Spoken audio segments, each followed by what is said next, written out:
connectivity that we will deliver a shared, sustainable, and successful future. We see it in all industries, markets, and economies. Connectivity is essential. We hear it in our conversations, be those with government officials, companies, entrepreneurs, investors, innovators, in any context that we come into. Connectivity is essential. We hear regionalization these days instead of globalization. But regionalization cannot exist by its own in isolation. Regions still need to be connected. The world has always needed and will always need connectivity.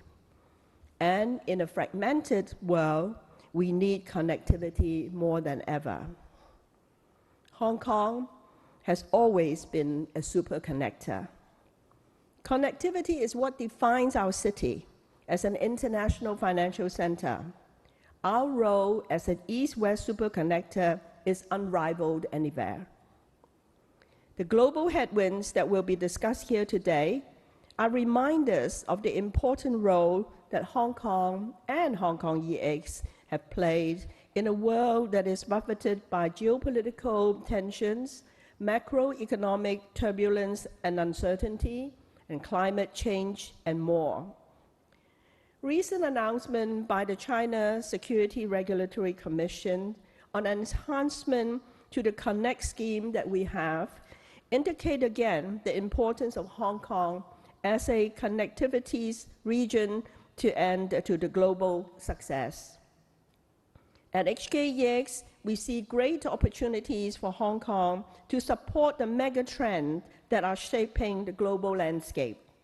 Megatrends such as China's next phase of economic growth, the global sustainability agenda, the rise of the new economy sector, biotechnology, innovations, and many more. And we are proud to play our part through our role in connecting China with the world, in connecting capital with opportunities, connecting today with tomorrow, and simply, like today, hosting an event where we gathered, connecting all the international financial community. This is what we do best. This is what Hong Kong does best. It is great to be connected, and I would like to thank the HKMA and the Hong Kong Academy of Finance for organizing today's event. I wish all a very successful and enjoyable session, and I look forward to many more opportunities to welcome you to our Connect Hall in the future. Thank you.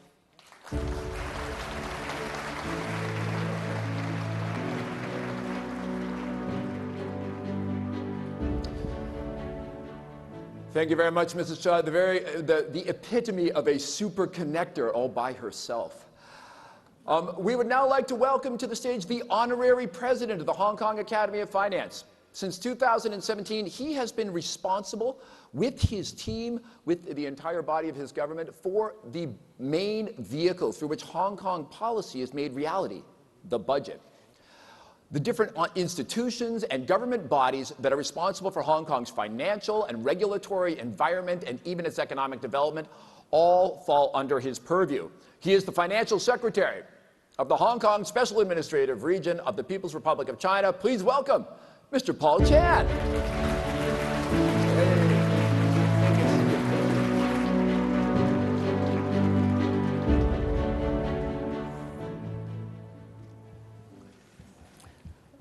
Laura, Eddie, distinguished guests and speakers, ladies and gentlemen, good morning. I'm so glad to see you all after the fruitful panel discussions of the investment summit yesterday. I hope you all feel recharged and energized. Today's discussion, Conversations with Global Investors, will focus on how investors could position themselves to manage risks and capture future opportunities. It just can't be more timely.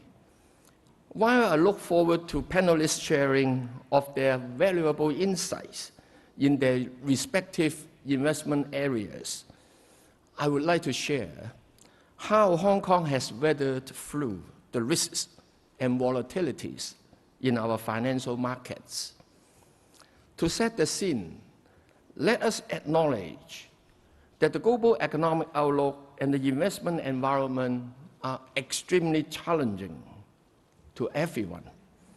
Supply chain disruptions have failed to ease following the 3-year COVID-19 epidemic, aggravated by geopolitical tensions, particularly those from Russia-Ukraine conflict this year. Inflation in advanced economies has been pushed to levels not seen for decades. Aggressive, prolonged tightening of monetary policies by central banks to curb inflation will further dampen global demand and investment. Hong Kong is an IFC, but we are also a small and open economy. We virtually have no natural resources and rely heavily on external trade and investment. Our economy is highly susceptible to external volatility. Turmoil in markets outside is destined to impact on Hong Kong.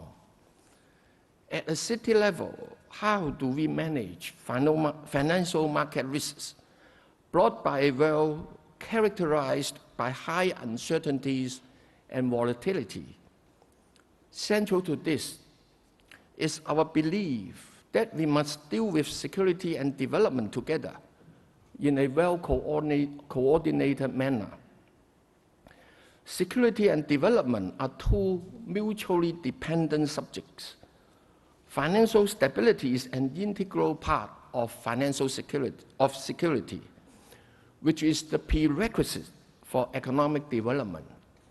Yet economic development provides the best support to security, as it strengthens our ability and capability to fend off challenges and risks. That is why over the past 3 years, we have paid much attention to ensuring our financial stability and security.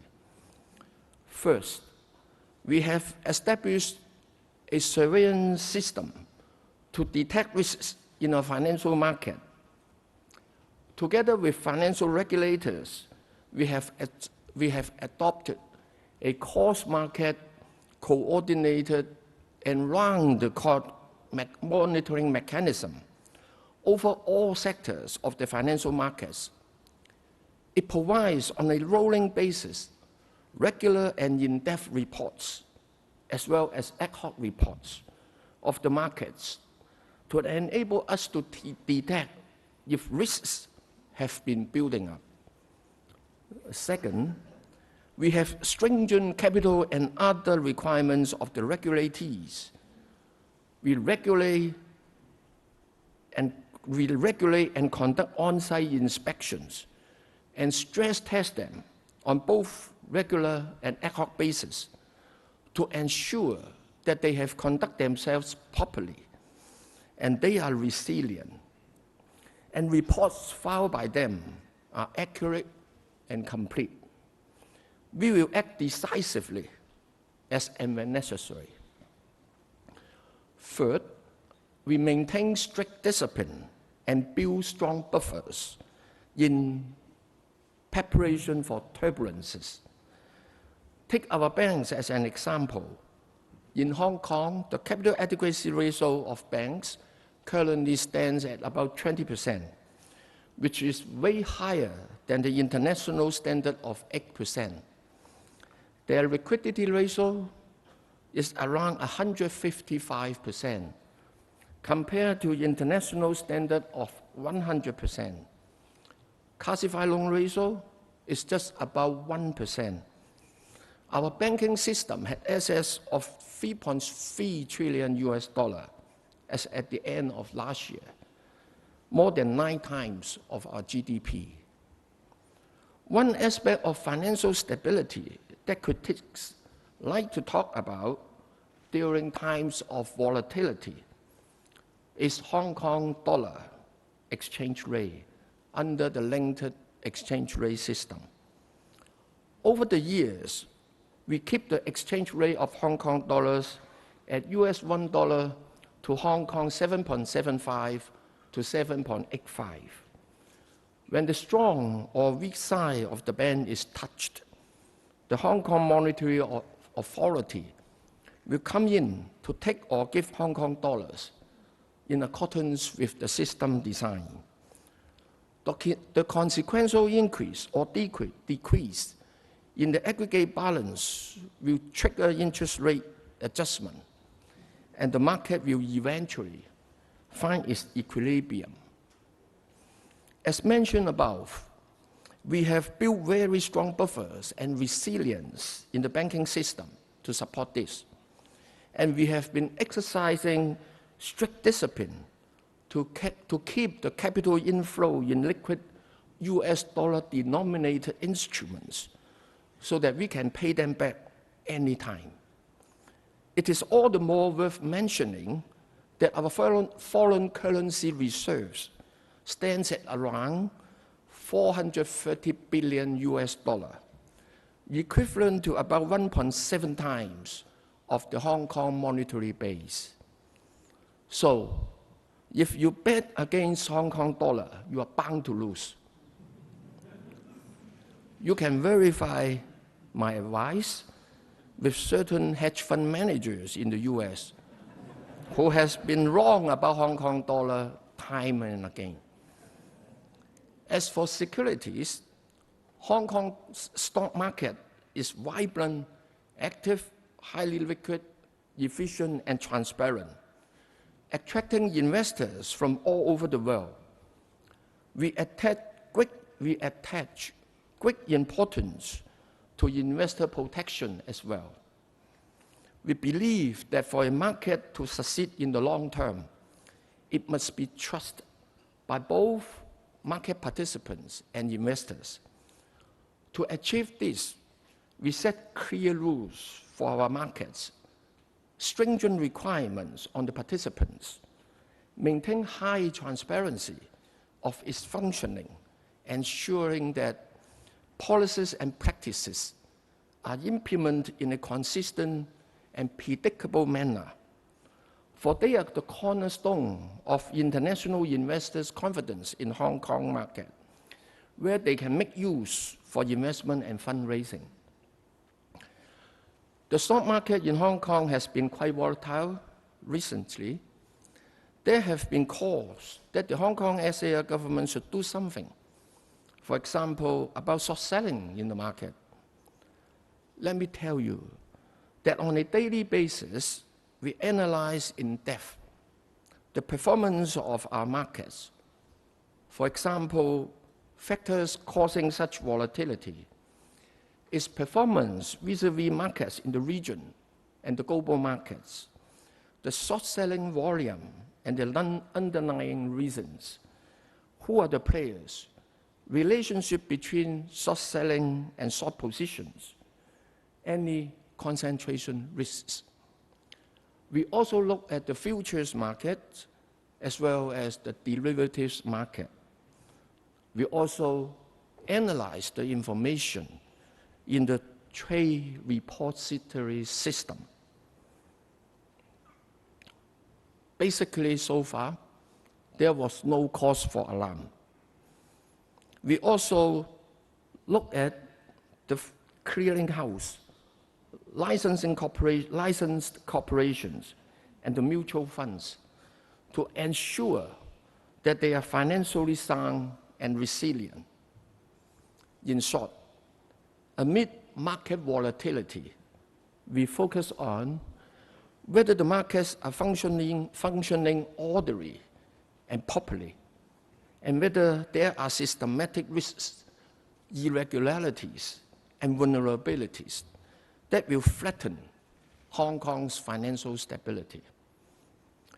Ladies and gentlemen, I hope my sharing on our philosophy and approach towards market regulation has facilitated better understanding and inspire more trust in our system and our markets. Hong Kong is an IFC with an internationally aligned regulatory regime, deep liquidity, great transparency, and much resilience. With proper safeguards to protect investors, we are simply the best IFC in Asia. You are most welcome to do business and make more investments here. I wish you all good health and the best of business in the coming year. Thank you.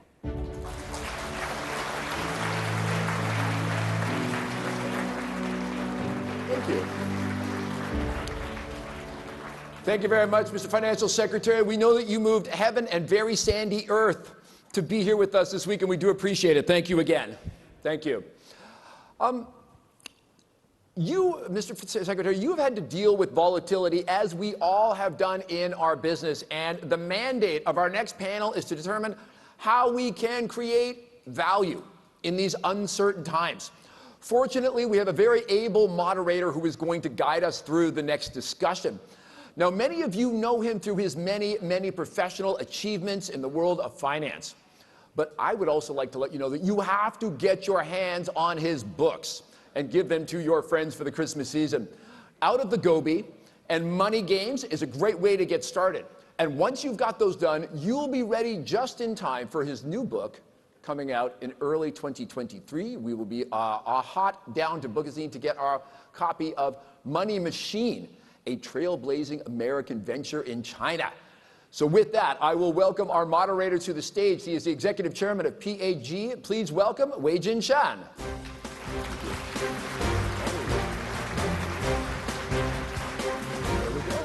Thank you for joining us. Yes, please. Yes, sir. You are right here in chair number 1 as our moderator. We'd like to welcome our panelists in rapid fire. We have William E. Conway, Jr., who is the co-founder, the interim CEO, and the co-chairman of Carlyle.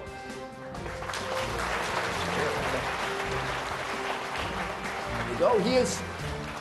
He is going to be followed by Luke Ellis, who is the CEO at Man Group. Thank you very much, Mr. Ellis, for joining us. We would like to welcome Ben Wei, who is the group head for Macquarie Asset Management. And thank you.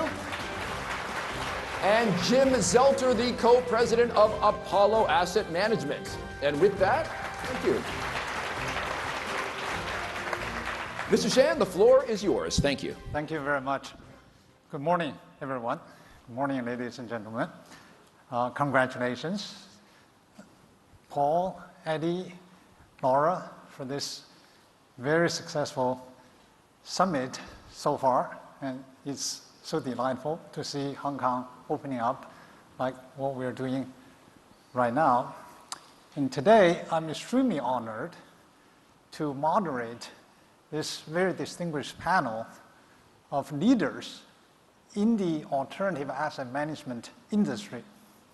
And these are all veteran investors, and they have been through many economic cycles. In the past day or so, we have heard many people talking about challenges facing the global economy. Top on everybody's list is high inflation rate. And then we talk about geopolitical risks. Now in the United States, inflation rate is now more than 8%. And we know that the interest rate is about 4%, coming up from 25 basis points about this time of last year. I think it is probably just a matter of time that the economy in the United States will slow down sharply. And we know that this year, the economic growth rate for the country is suspected to be about 1.5%. So we know there are challenges over there. However, the labor market remains quite tight. Unemployment rate is 3.5%. So it's questionable where the US economy is going to be next year. Now, if you look at Europe, the situation is much worse. Inflation rate now is double digit. exceeding 11%. Interest rate is still quite low at 0.5%. And growth rate this year, I think, is probably at best 1% or slightly more than 1%. So indeed, inflation is a major challenge in the developed world. Central banks will keep raising interest rates, which may not be high enough to tame the inflation rate, but may be high enough to push the economies into a recession. So we worry about it. But here we're in Asia. And if you look at Asia, you talk about the high inflation rate, you ask the question where the high inflation rate is. Just look at China, right? Where the inflation rate, the last I saw, was 2.8%. It's very tame. Where's the interest rates? Well, interest rates last year was 5%, and this year is 3.65%. So the monetary policy, as Governor Yi Gang yesterday pointed out, is accommodative, very different from the Western world. However, the Chinese economy is sharply slowing down, as we know. The target for economic growth rate was 5.5%. But in the first 3 quarters, it registered about 3%, I would think barely. And it's still not possible to tell what the full year number will be. So we have challenges in that particular economy. Then you look at Japan. Where is the inflation rate? Well, Japan's inflation rate is 2.6%. So it's very low, and Japan is still trying to reflate its economy. Whereas the interest rate in Japan is minus 10 basis points. Right? It's still a negative interest rate. And the Japanese yen has dropped more than 30% in the past 18 months. We're all dollar-denominated investors. So if you think that Asia is attractive, well, you have to watch about your currencies, because the depreciation in currencies will have major impact on our returns. Now, I mentioned these 4 economic regions: United States, the EU, China, and Japan, because 4 of them represent about 2/3 of the world economy. For the United States, it's about 24% of the world economy. For China, it's about 18%. For EU, about 17%. Japan is relatively small at 5%, but Japan is very significant for the Asian economy. So looking at this just 4 major economic bodies in the world, one question that comes to mind, and that is, at this very moment, not tomorrow, not next year, not 2 years from now, at this very moment, which market of the 4 is the most attractive? Where would you bet your money? We know all the challenges, we know all the difficulties all around the world. So where would you bet your money? May I start with Bill? You sure you don't want to start with one of these other? The reason I start from you is because you are in the buyout space. You're in private equity buyout space. You know, I could start with Ben. He's in real assets. I know he's probably now going to be very keen on investing in real estate in China. Well, thank you for the introduction, and it's great to be here back in Hong Kong. I think that first of all, I have to give a couple of caveats, which is that if you were to have asked any of us a year or 2 ago what we thought things were going to be like a year or 2 later, that is now, we all would have been wrong. And so any prediction people make should be understood in that light. Secondly, our analysis shows that there's very little correlation between the performance of the economy and the performance of equity markets. And of course, that's kind of counterintuitive to everybody who thinks, you know, a strong market, strong economy, the market's going to go up. That's the place where I want to invest. It just has not been the case, frankly.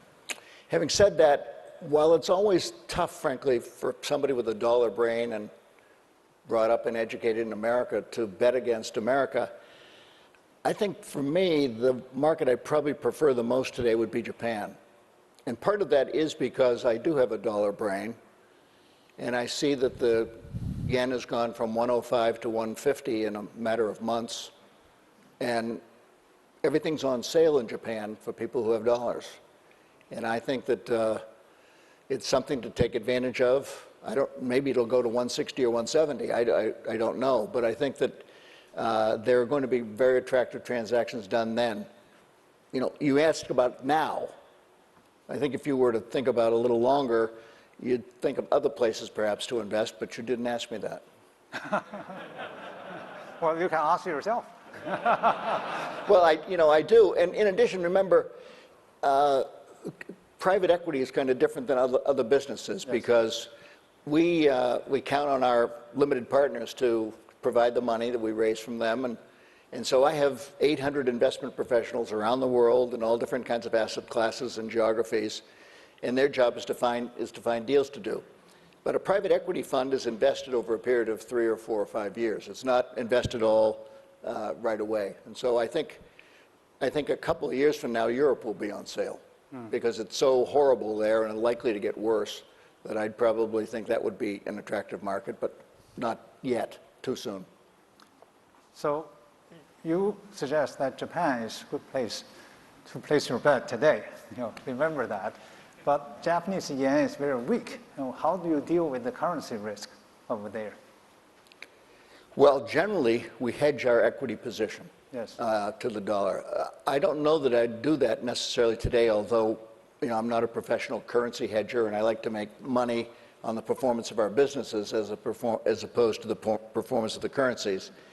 But I think that the currency is likely to be weak as long as the Japanese economy and the people running it are focused on trying to increase inflation and going to keep their interest rates negative.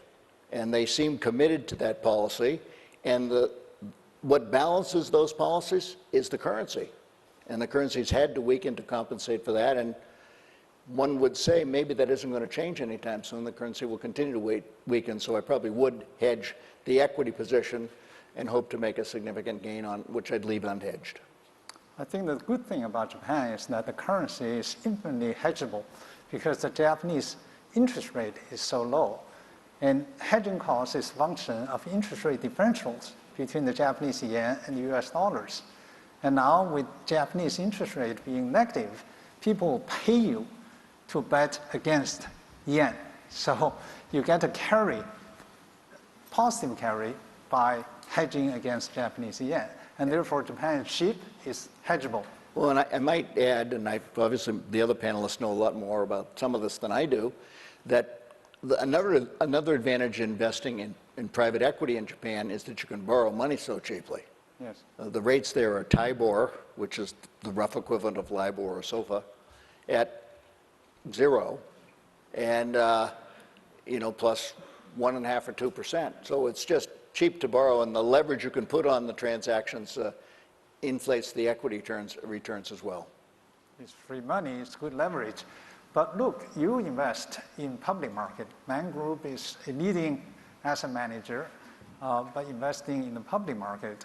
And Bill just mentioned in private equity, you can keep an investment for 3-5 years or even longer. You can ride through the rough patches like what we're facing today. But in public market, you mark the market on a daily basis. So what's your pick? So I would say trying to pick one thing today is a bad answer to the current investment problem. So we're in a world where inflation has got out in some countries. We have a very different economic situation in China. As you mentioned, we can come back to Japan. We have dispersion around the globe. And in a world of dispersion, in a world of economic uncertainty, picking one thing and sticking with it is not the right answer to investing a portfolio. For investors, the last 10 years has been, frankly, as easy a world as you'll ever see. You just had to buy something, frankly, as much of anything as you could, as much leverage as you could. Everything went up. So it was a very easy world to be an institutional investor. That world's gone. We're in a new paradigm, which I suspect will last years rather than months. And in the new world, you need to be active in terms of your asset allocation. So you can buy companies and hold them for 10 years and transform them, and the private equity world can work very well.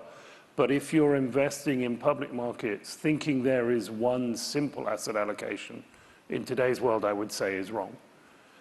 This year, clearly being short the interest rates, particularly US, has been a fantastic thing. Being long the dollar has been a great thing. Being short equities has been a great thing. There's been some big currency moves. The yen has been a fantastic move, but you also have to look at what's happening to price changes over time. So the interesting thing last night, the Fed, I mean, honestly, I don't know how anybody could have been surprised that Powell was hawkish after raising 75 basis points. He's got to be until you have some sense inflation is coming down. But the market was surprised. But the interesting thing is what you saw was a big sell-off in equities and not very much of a move in the dollar, not very much of a move in interest rates. It gives you a sense that, the long dollar trade that's been, not against the Hong Kong, of course. I would say, by the way, anybody who bets against pegs that's a dumb way to try and make money. They all remember the one time that they made money, so if you happen to be the right way around on Swiss franc against euro, when it broke, great, but it's a terrible way to try and make money over time. You remember the one time it worked and you forget the 20 years it hasn't worked, or even longer here. So we don't do that one. You'll be pleased to know. But look, there are some currencies in the region where being long the dollar and short those currencies has been a fantastic move all year. But you can sense that trade's getting tired. And so maybe that was what Bill was suggesting in the question of whether to hedge. So we run a very active style. So, right today, yeah, I'm still long the dollar and short bonds and very happy with it. But do I think I'll have the same position by the end of the year? No, probably not. So you don't think that any particular market or the four markets I just mentioned is the most attractive? You diversify geographically. Do you care to tell this audience how you are diversified geographically? How you have allocated your capital sure. Among the four that I have just mentioned? Yeah, look, I think that so we're a believer in maximum diversification unless you have knowledge, right? And so there are some things that one can have real confidence in and some things not. I think there is nothing worse than being the European equity strategist. There's a very nice guy who's a friend at Goldman who every Monday has to write, I guess he does it on a Sunday, a note that says, this is why now is the moment to buy European equities. And he's been doing it for 10 years and it's not been the moment yet. And got to say, it doesn't feel the moment yet. I would agree from an equity market point of view that actually Japan is about the most attractive. I think if you were the central bank, there was a lot of conversation yesterday about the challenges different central bankers face. I would say for many it's a very clear story, but it's just whether they're willing to go through the pain to do what they need to do. In Japan, it's a very difficult story because they've had 30 years of deflation. Right? The deflationary things are so embedded in Japan, and they have no wage inflation. Now, the reason the US has got to keep raising rates is you've got 7% plus wage inflation with a target of 2% inflation. You've got to get unemployment up. You've got to get wage inflation down. That's the only way to get unemployment. Japan has a different problem. They have for 30 years had zero wage inflation. And you can't get sustainable inflation up to 2% without some wage inflation.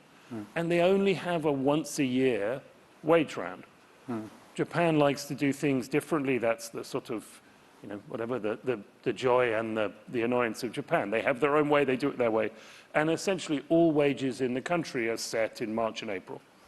And so the central bank is stuck in a place where they have to keep the stimulatory position until we get through the wage round, in the hope that there will be wage inflation, at which point they have to then get out of a position which is horrible, right? Because if the, if the yen has been a big move and, when they let go of 10-year JGBs, they're not going from 25 basis points to 50 basis points, right? When they let go, it's going to go a very long way. And you can see that in the, you only have to go out to 15-year JGBs that are 1.5% now, and you could see how far the market wants to move. So that they're holding on to a very tightened coil, which I would say if that would be the least attractive job to be the central banker. And by the way, it's available if anybody wants to apply, because Kuroda finishes in March and someone's got to take on the challenge. I agree. I think Japan is in the bind, because if you look at the United States, the government debt is about $32 trillion. So 1% increase is equivalent to about $322 or $320 billion. That's a big number, $320 billion from 1% increase in the interest rate for the US government. But in the United States, federal government debt is only about 100% of GDP. And in Japan, it's about 260% of GDP, the highest ever in the world. Think about a 1% increase in yes, but the most interest of it's rate not for Japan. real debt. Most of it's owned by, it's either mostly owned by the Ministry of Finance and the Bank of Japan, or then GPIF, which is another version of the same thing. So there's no question you have about to it. look at external debt to look at the debt you worry about. Right. Well, there's enough holding of government bonds by foreigners for the Japanese yen bonds. But in any case, let's go to Jim. You are very much active in the credit markets. And, but Apollo, I understand, is a diversified alternative asset manager. So you're in private equity, you're in buyouts, you're in credits, you're in everything. So from your point of view, going back to my earlier question, which market is the most attractive? Well, I'll say a few things. I have a long shopping list. You're right, at Apollo, we oversee about $550 billion of a variety of assets, really private equity, credit, and yield. But, I think unabashedly the most interesting opportunity right now is U.S. credit. Certainly we are, and yesterday's panel did a great job, James Gorman, about summarizing where we are. I was an econ major in college. I don't need to go through the backdrop. I would add one thing, though. In the U.S., since the financial crisis, the backdrop of how the financial system works has changed dramatically. The advent of private credit from institutions, sovereign funds, folks like us, it's a large part of the market right now. So the lack of confidence has created a vacuum. And right now, specifically, you can do a few things in credit. You can buy low-dollar investment-grade credit and have convexity the first time in 15 years. And I would argue over the next 12 to 18 months, mid-double-digit returns, 12 to 15% on that. You can be the provider of credit in large quality buyouts that Bill is doing, or the folks at Blackstone are doing. On the Emerson financing yesterday, you can arguably make 10 to 12% top of the capital structure, 20% LTV. The third thing you can do is because of the overhang in the U.S. banks right now, which is around $100 billion of commitments they've made, contrast that to $500 billion in 08-09, they are not making new commitments. At the same time, companies need to borrow money.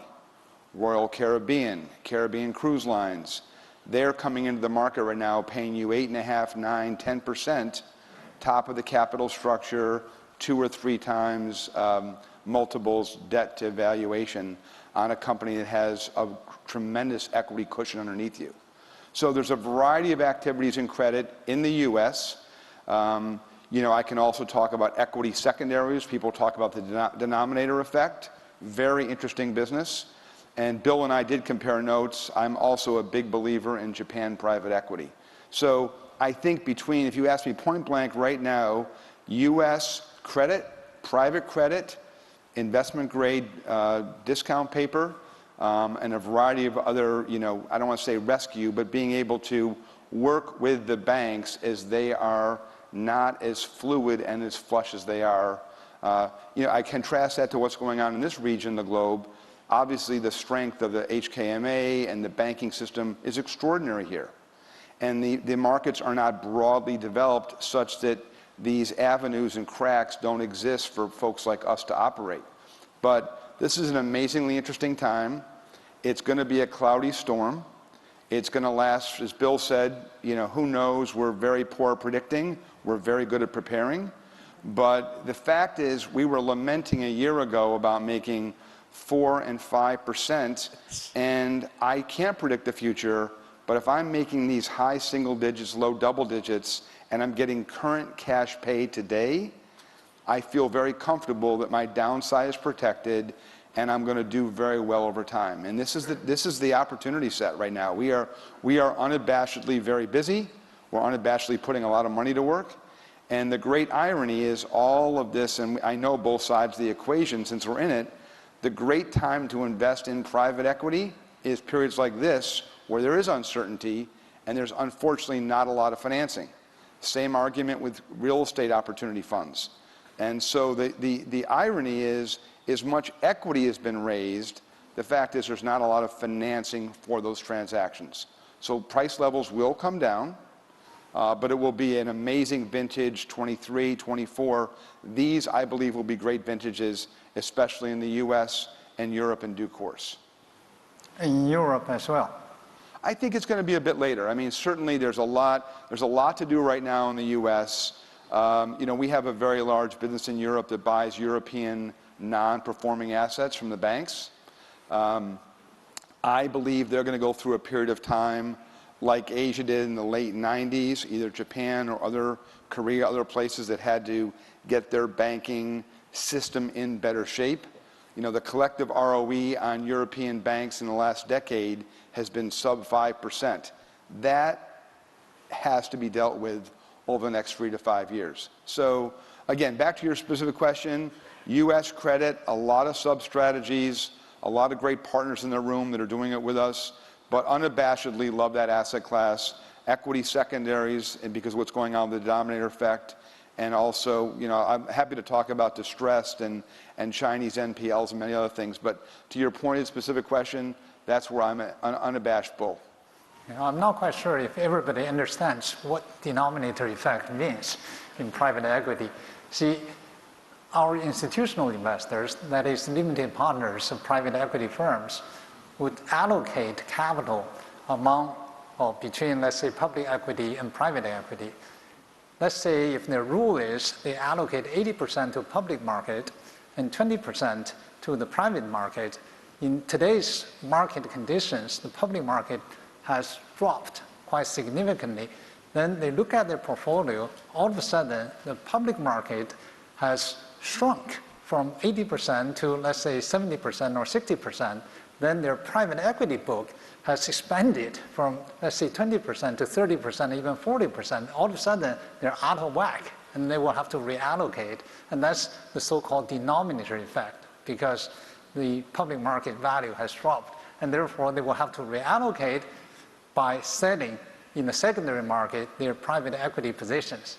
Sorry, I have. No, you did a great job. And I think the point that I really want to make here is we're all a lot of economic prognostication, which is very important, but I would really urge investors to be student of how the markets really work.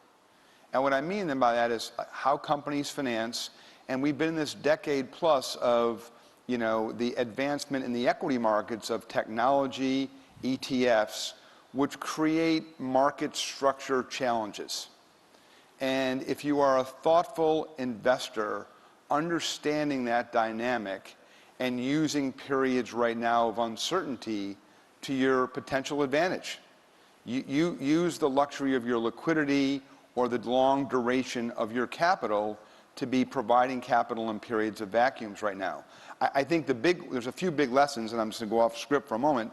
Certainly what is perceived or what has been perceived as safe, long-dated, UK governments that have gone from 102 to 38 this past 9 months, that liquidity that people perceive they needed is unnecessary. And so thinking about this market structure and how you asset allocate and how you invest, I think is a critical point to remember in these periods of uncertainty. Thank you. May I turn to Ben, who is head of Macquarie's Real Assets Management, a big investor in real assets, real estate, infrastructure. So we have just talked about some specific markets are particularly challenging, but what's your pick? Thank you, Shan. And first, let me say, Finance Secretary and Eddie, thank you so much for the last few days. As someone who was a long-term resident of Hong Kong, the excitement around the city, the excitement in our office to see people that are here talking about these sorts of issues has been great. So I think everyone's thankful, and it certainly feels like we're back. So thank you to you. I've sat across the table from Shan in other circumstances, and he sets good homework. So I have thought about this, Shan. I know you don't always think I've thought about your questions in other deal meetings and other things, but I have certainly thought about it today.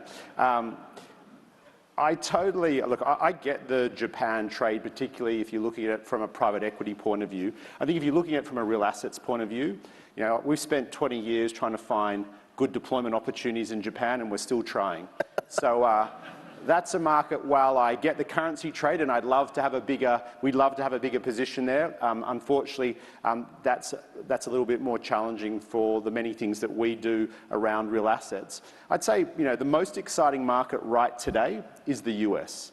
And I think about things like the Inflation Reduction Act, which I'm not sure will reduce inflation, but it has created a lot of investment opportunities and a lot of positivity, I think, around real assets in the US. And I think that's also matched by the fact that we are seeing a lot of innovation in the US beyond just traditional renewables. As economies, as states transition and think about what's next, both in terms of adapting their current energy mix, but also retooling their cities, and then thinking about the sort of renewables 2.0 around things like hydrogen and storage and other things. So I think if you're a US dollar investor today and you're thinking about where can you deploy capital in a market that's incredibly competitive and innovative, I think it would be the US.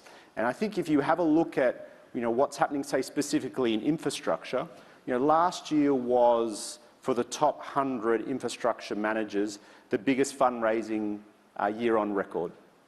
And so I think we're starting to see infrastructure somewhat come out of the shadow of private equity, which has really been, I think for us, been the standard bearer asset class around the world for the sorts of things we do, because they're very similar. And we're now starting to see a real need for private infrastructure capital around the world, and that's exciting.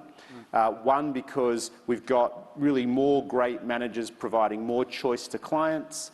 It creates more competition in the market, but most importantly, for communities around the world, it's capitalizing capital to address the most important issues that we're facing, which is either rebuilding nations after COVID, where it's helping with energy security, energy transition, and addressing really big challenges like how we actually get to net zero by 2050. And I think at the moment the US is leading on that, and for other reasons in terms of, I suppose, just access and currency, that makes a really attractive market. The second market, which no one's talked about today, but the second, I think, most exciting infrastructure market in the world is clearly China. And again, the scale of opportunity in China, the very positive policies around renewable energy, but also the investment around things like hydrogen and scaling up hydrogen and reducing the cost is very real in China, unlike it is in many other markets. And I think what is often lost is, we all read certain media outlets, and there's still a debate going on in a lot of those media outlets about, will hydrogen ever be investable? Yet, just to the north of us, people are building scale hydrogen businesses together. They've passed that Rubicon. And so what's exciting, I think, about markets like China is that a lot of real asset classes, which in some other markets are still considered to be sort of at their early stages, are starting to become scale. And that creates a whole new set of sectors. And I think it's akin to sort of to data centers. In private equity funds, in infrastructure funds, no one really had much exposure to data centers 10 years ago. If anyone's been pitched a private equity fund or a infrastructure fund in the last couple of years, front and center is data centers because it's become a scale asset class, and so that's exciting. And so while I think digital infrastructure still offers a lot of opportunities, particularly in places like the US and China, I think it's interesting that we're starting to see a whole range of new asset classes kind of become scale, and that will present opportunities, particularly for investors who are not so worried or stressed about yield today. And there are a lot of investors who have a real need to manage for yield right today and have an issue around liquidity. But those who can allocate parts of their portfolio, allowing for the denominator effect to longer term assets over 5 to 10 years, I think they're the asset classes in the markets that are particularly exciting. I agree with you. I think infrastructure is a wide space. Perhaps around the world, there are opportunities in the United States, in China. Talking about energy, clean energy, talking about data center, using clean energy, PAG itself is a big investor in data center business. We also control the largest producer of industrial gases in China, producing oxygen, nitrogen, hydrogen, and so forth. Noble gases, prices went up several times this year, and those are the gases for the semiconductor industry. But when we took this company private in Hong Kong, it used to be listed on Hong Kong Stock Exchange in 2017. It didn't have any new energy business, clean energy business at all. And this is a company which generated $1 billion EBITDA cash flow last year, so it's a very big company. Today, clean energy, including hydrogen, represents 25% of their revenue. So it's growing up in China very, very quickly. And this company has 40% market share in China. That underscores your point. But you're talking about infrastructure. You're talking about data centers. You're talking about clean energy. And another side of real assets investments is real estate, commercial real estate, residential real estate. I don't assume you think that real estate in the United States, in China, are also very attractive in this environment, especially in the United States where interest rates are rising? So in answer to your question, and I think Jim touched on before, real estate is a small part of what we do, and we primarily do opportunistic real estate. So it's really finding thematics around the world where there's not enough inventory and where there's capital required, and addressing that need, as opposed to having sort of core funds of residential or property real estate around the world.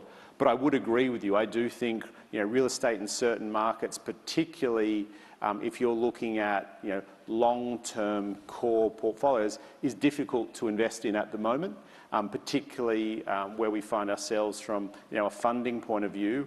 And so I don't think that's particularly attractive. But there are other aspects to real assets that I do think provide attractiveness outside of real estate. And I think one of those is, say, agriculture. And agriculture as a real asset class, I think, is incredibly exciting. And there are a few reasons for that. I think the first one is, food is not particularly correlated to GDP. People need to eat, and there is actually a scarcity of high-quality food supplies to the world. So while the world continues to want more almonds, more raspberries, more blueberries, more Wagyu beef, more red wine, more Australian lobsters, wants more of that, there's actually less providers of it and less arable land that's providing it. So I think, first of all, that's a really interesting asset class as people think about if I want to have an allocation to a real asset, but real estate doesn't make sense today, which I think we can all understand the reasons for. There are other asset classes that I think are really interesting. And I think the second thing about agriculture is also the fact that technology has really changed what you can do from an agricultural point of view. I think a little bit, Shan, like your point about the gas businesses that you own in China and we own in other markets around the world like Korea, where if you think about a farm today versus 10 years ago, the technology's changed significantly, and so not only can you use that land to produce proteins or to produce vegetables and other products, you can also use that land for carbon abatement. You can also use that for renewable energy, particularly with the increased improvements in transmission technology. So once what was a farm with, say, one revenue stream, you've now been able to pivot and create 3 or 4 revenue streams. And the important thing about those revenue streams is you're actually having an impact often from a net zero point of view. And so, we're farming much more efficiently. We're able to use that land much better than ever before. And that's also in a lot of communities around the world, whether it be in the US, whether it be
要達至呢一點呢，我哋需要一啲時間。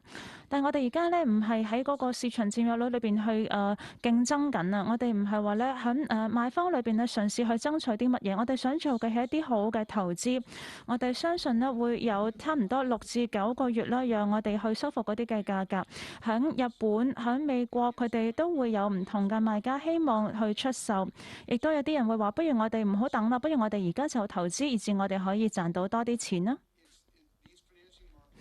所以咧，呢一啲嘅金融嘅市場裏邊，如果佢哋出現挫折嘅話咧，佢哋嘅成本亦都會增加。但係咧，我哋相信未來個價格將會減低啊！相信咧會有好多嘅規管啦，會去規管佢哋嘅投資回報。其實我已經見到啦，可能如果佢哋做咗7%嘅融資啦嘅時候咧，呢一種嘅併購活動咧都會係顯得非常合理㗎，甚至有啲人會講咧9%都係可以嘅。所以我相信啦，嗰啲嘅價格咧將會有降低，但係咧喺嗰個交易額方面咧，如果你能夠捉緊時機，相信你都會得到好嘅回報。我都同意頭先 James 所講嘅。頭先我哋討論嘅時候，亦都已經提到啦，喺過去嗰10年。其實亦都有好多唔同嘅經理人一路去出現啦，希望可以投入市場，好容易就可以賺到錢，而且咧去一路擴展規模。但係如果你已經一路去做緊呢一類型嘅活動一段好長嘅時間呢，你就會一路累積經驗。但係當然啦，可能都會有一啲嘅損傷啦。可能你會知道咧幾時應該要等一等，幾時咧要投入個市場。相信喺呢個時候咧，大家都會去好好咁揀佢哋嘅投資經理人。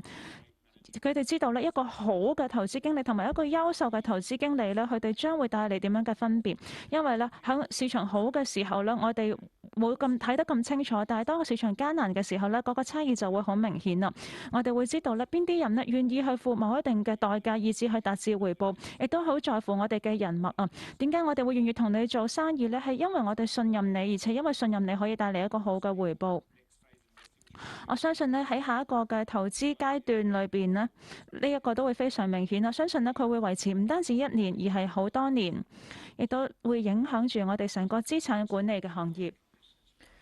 咁喺現有嘅一啲嘅市場情況呢，其實呢，但係都其實呢令我諗起1997年嘅亞洲金融危機。我相信我哋好多人都記得嘅，仲有2008年嘅呢個環球嘅金融經濟。琴日 Mark Carvey 呢就講到話係Atlantic 嘅一個嘅金融危機，因為佢咧就係講緊2008年嘅金融危機。其實佢講得冇錯嘅，因為嗰個金融危機呢，其實主要呢就係影響西方國家喺美國同埋呢歐洲呢，就好多嘅銀行呢就係出現問題，但係呢就亦都冇影響到呢個嘅亞洲，就唔似呢好似97年咁樣呢，嗰時喺韓國呢就有150間銀行呢就係出現問題。喺2008同埋2009嘅時候，以我所知喺亞洲呢，其實冇一間銀行呢係出現狀況嘅，所以2008年嘅危機其實冇乜影響到亞洲，主要呢都係影響到西方國家。喺嗰一年啊，中國嘅 GDP 啊，甚至係上升咗9.6%，跟住下一年呢上升咗9.2%。美國呢2009年嘅 GDP 呢就係向下滑，就去到2.6%。我哋經歷咗好多唔同嘅經濟危機，咁我呢就係以我個人嘅經驗。Money Games talks about the acquisition of a major bank in Japan, and my third book is going to talk about a major acquisition of a bank, controlling acquisition of a bank in China. So I remember that the founder of TPG, David Bonderman, once said to me that if a deal is structured right, this type of market conditions is probably the best time to buy. It seems to me, Jim, from what you have just said, you agree? I completely concur. I mean, I think that it's very easy to get caught up, and I do have, there's an underlying confidence that inflation will be tamed. Whether that's 23, whether that's 24, I think the demographics around the globe, it will be tamed. And so how are you pricing it? How are you protecting yourself? But I think the great investment platforms, the great LPs, the great sovereign funds, if they look back at these periods of dislocation, you know, I know I was experienced before coming to Apollo, and many of the post-Korea, you know, Japan, those restructurings, they were incredible opportunities to buy franchises that were literally once in a generation. Correct. Now, I don't suspect you're going to see that in the U.S. I think the U.S., I mean, the greatest president of all time for private equity is covenant-light debt. The worst president of all time for distressed investors is covenant-light debt. And while defaults will, and I know because I'm in both businesses, but the reality is defaults will be higher the next couple of years. But I think, again, this lack of certainty, this lack of confidence, this is when you want to be putting money in the ground. You know, we don't celebrate on buying companies. We celebrate when we sell them. And so, you know, it's truly an amazing time. What about public markets? I know there's this sort of thing that private markets are great and public markets are, you know, but maybe the truth is there's price discovery. Hang on. But maybe there's a thing of there's price discovery in public markets, and they're telling you something, and you know there's sort of one of the solutions to the denominator effect is maybe people in private markets to mark things to where they're now funding things rather than where they used to do them, and then you'd suddenly find the denominator effect went away.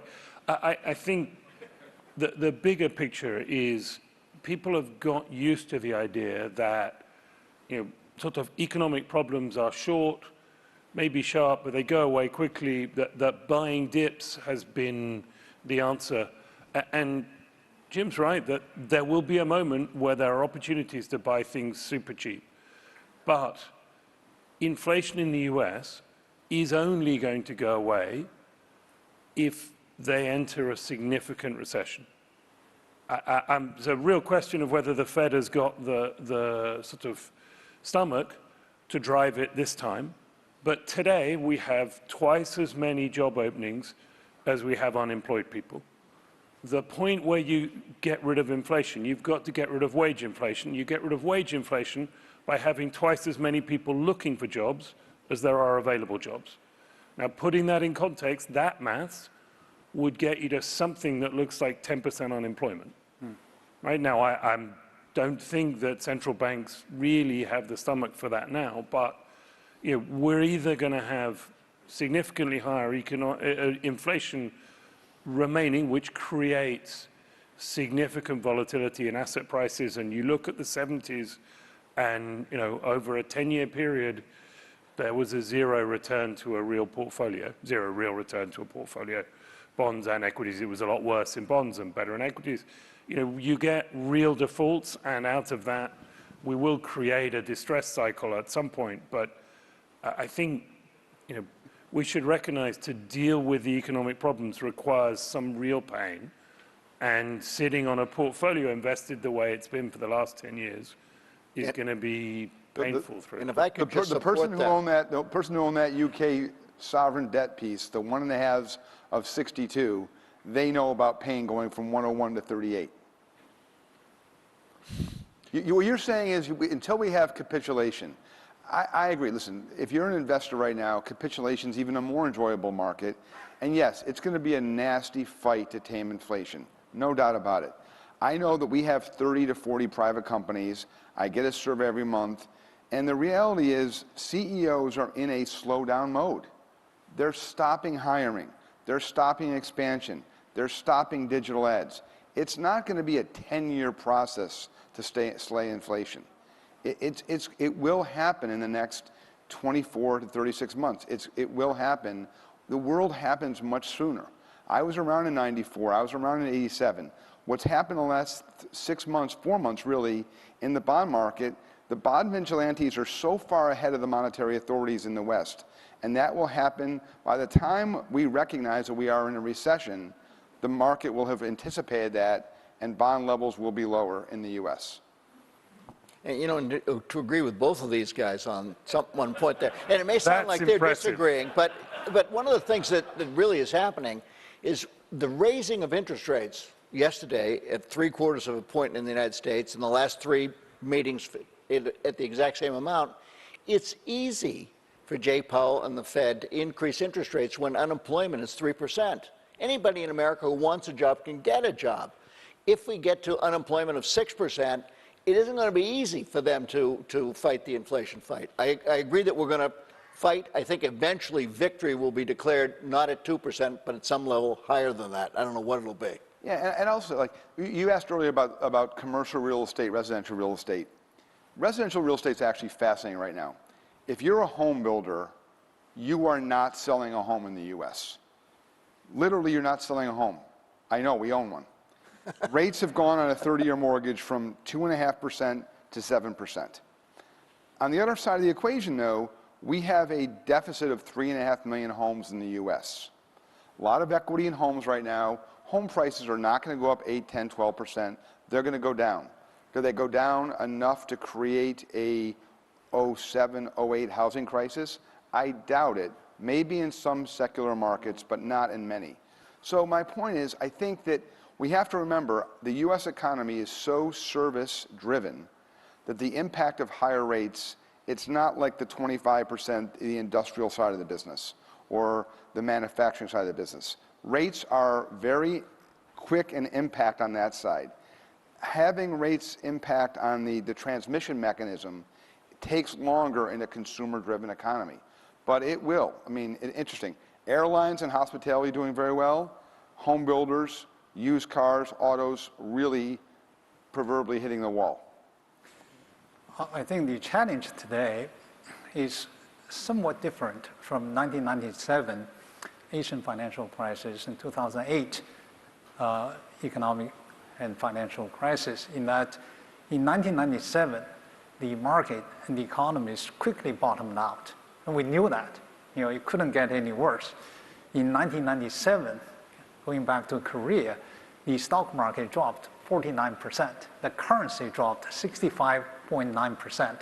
So combined, in US dollar terms, the market dropped 85% in just one single year. On October 23rd, 1997, the Hang Seng Index here in Hong Kong dropped 16% in one day. So we knew that the market was bottoming out very, very quickly, and therefore it was somewhat easy to conclude that it was time to be contrarian. It's time to buy. Today, I think the challenge is that we know the inflation is high.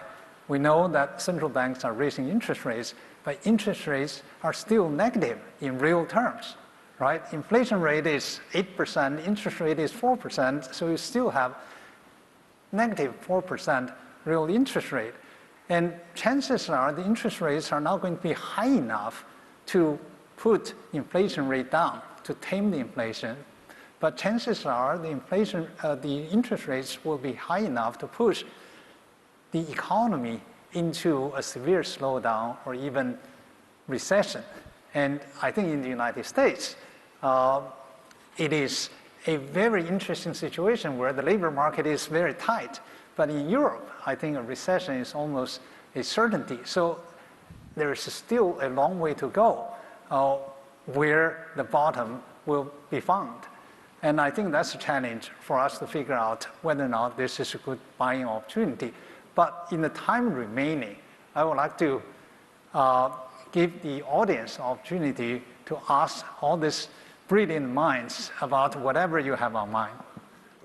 He's talking about us, I think. I'm looking at the 1 minute 27 on the clock. I'm looking for the brilliant minds. We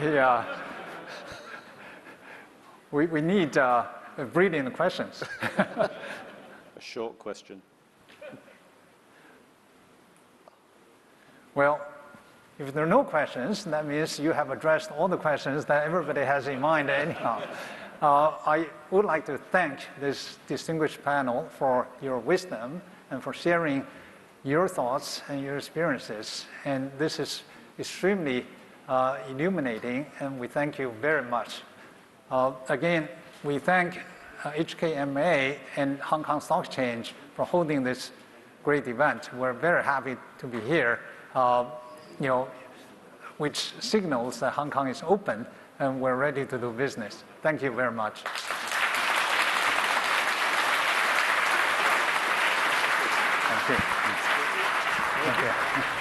Thank you very much to Mr. Wei Shan for his able guidance for our panel. Gentlemen, our photographers are standing by. They would love to take your picture.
Good morning once again. I'm back. Andrew Work here at the Conversations with Global Investors, a conversation with you and our panelists that we are about to bring on stage for the next phase of our event today on day 3 of the Global Financial Leaders Investment Summit.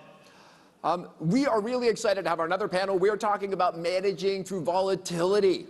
These are definitely volatile times in the markets. Fortunately, we've got a great panel that's going to help us move through these volatile times. Our moderator for this panel today is a hometown hero. He is the Deputy Chief Executive Officer of the Hong Kong Monetary Authority. He is responsible for reserves management, financial infrastructure, and the exciting world of fintech. Please welcome our hometown hero, Mr. Howard Lee. Hey.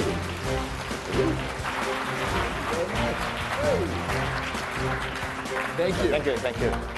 All right, Mr. Lee has a great panel lined up for you. First, we welcome Mr. Stephen Klar. Mr. Stephen Klar is the president and managing partner at Wellington Management. Thank you for joining us today.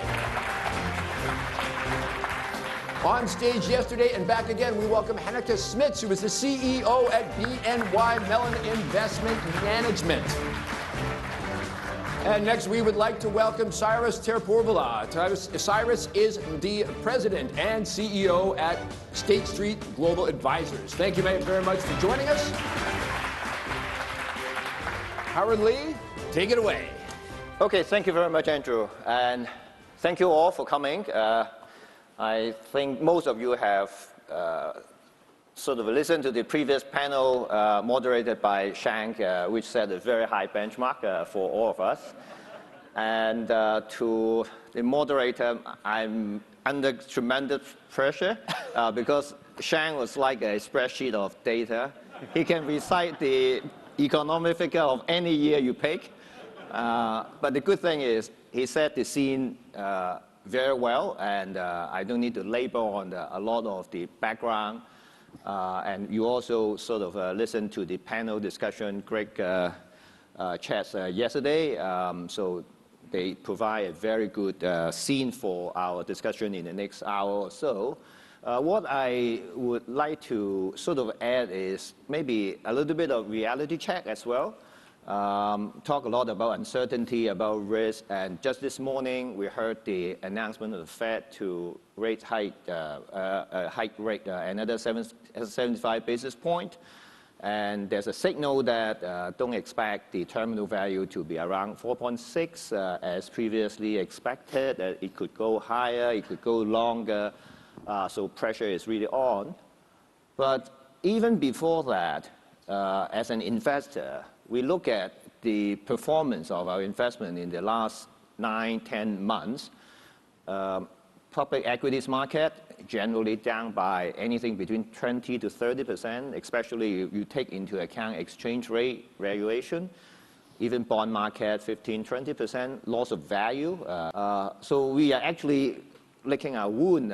Just now we heard that everybody seems to have unlimited capital to deploy, but a lot of us really thinking about how we account for the year, and I think later this month Eddie and I go to Letco to report our Q3 result. I'm still struggling how to piece together a story for that. It's not going to be pretty anyway.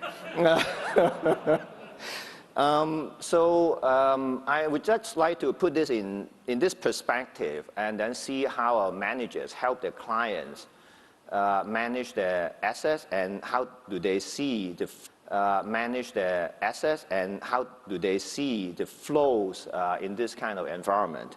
Now, I would perhaps start with Cyrus. I think a lot of the audience in the audience know that SSGA is a huge asset manager. One signature product is their ETF. Product on different markets, different products. Now, this is a pretty good proxy in the sense that under this kind of a very difficult market condition, a lot of investors would need to liquidate, would need to rebalance. So what kind of flows do you see among different products, different segments, and then even different geography? of investment, how do we take a glimpse as to the kind of reaction of investors in this, and what kind of lessons we should learn over this, and what are their positioning going forward? So can you share some insight with the flow of data that you can see? Sure. Thank you, Howard. And let me actually focus on the US ETF industry. It is a subset, but it's the largest part of the global ETF industry. Though I do think most of the trends are fairly similar across much of the world is what we're seeing in the US. And I'm intentionally going to focus on the ETF industry and not talk my own book. I find it gets me into less trouble with my compliance crowd. Let me pull all the way back. Combined US ETFs plus mutual funds. You put those together and you have $270 billion of outflows. $270 billion of outflows year to date. This is September year to date. You double click on that and you say, well, that's kind of interesting that you're in outflows because US ETFs are on track to have one of their best years ever. Comfortably above 500 billion is the current assumption for a full year, could cross 600 billion as well. And as you said, Howard, we look at the ETF flows because we think it's a very good indicator of how investors are actually deploying capital, but also the sentiment, because for a lot of investors, ETFs remain the most cost-efficient, transparent, and rapid way to put money to work. So what have we seen this year to date? First thing I'd say is money's been invested in flows across the major asset classes. So across the major food groups, both equities and fixed income, you've seen positive inflows. And let me just unpack each of those and maybe sort of pick on three areas. The first is fixed income. So over 100 billion this year of ultra-short duration government bond ETFs, and that's a record. Ultra-short duration. In the equity space, you could look at it multiple different ways, but I'll start with the observation we've seen over 50 billion going into equity dividend ETFs, and really we think of dividend as an interesting indicator of both value and quality. If you say, no, I want to be more simplistic about value versus growth, we would say the vast bulk has gone into value, not growth. If you're one of those sector kind of folks, the major inflows have been into healthcare, consumer staples, and utilities year to date. Again, the more defensive sectors, if you will. Pretty strong outflows from financials, consumer discretionary. And then more recently, we've seen some interesting positive inflows into energy and even technology. Let's pick on commodities. I do think it's interesting. Gold has seen about $3 billion of outflows.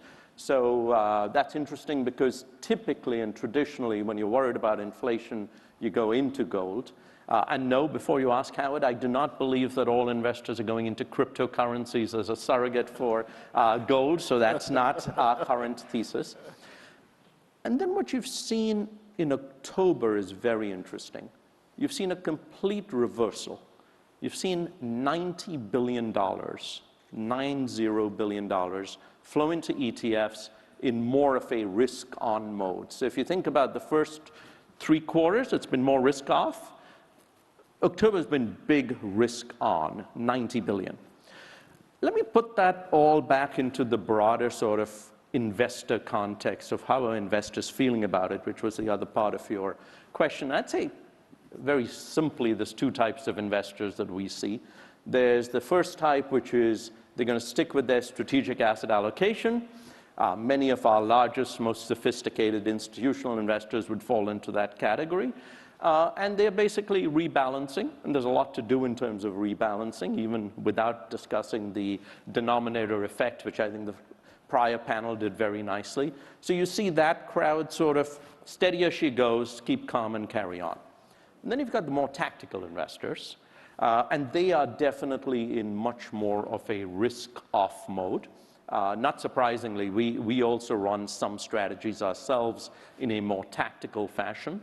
in our own tactical portfolios, we're 12 to 13% cash. And keep in mind the strategic asset allocation to cash, strategic weight is 0. So being 12 to 13 in cash versus 0 is quite a big statement. We are interestingly underweight fixed income. That's our biggest underweight, and it's barbelled. We have very short term, and then we actually like longer duration sovereigns. Think 10-year US Treasuries, for example. Fairly neutral on credit, underweight high yield. And again, this is all publicly traded, not private credit, as the prior panel talked about.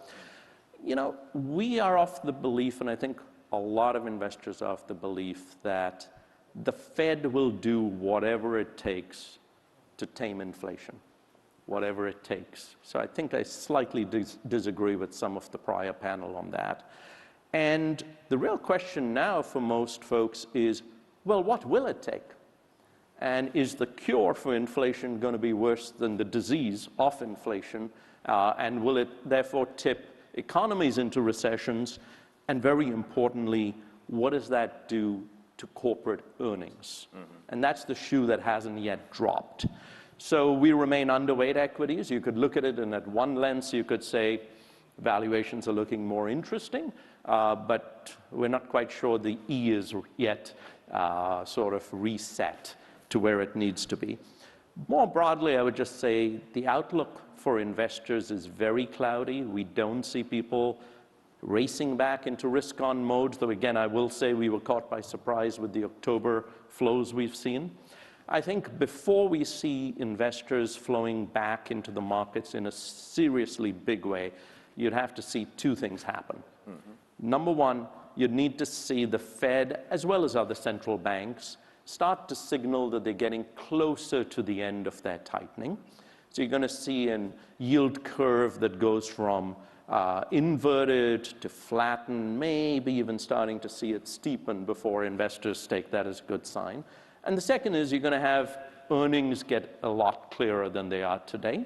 And we believe until those two signals arise, we'd be surprised if investors broadly got back into risk-on mode. I see. Very good. Now, perhaps next I turn to Steve.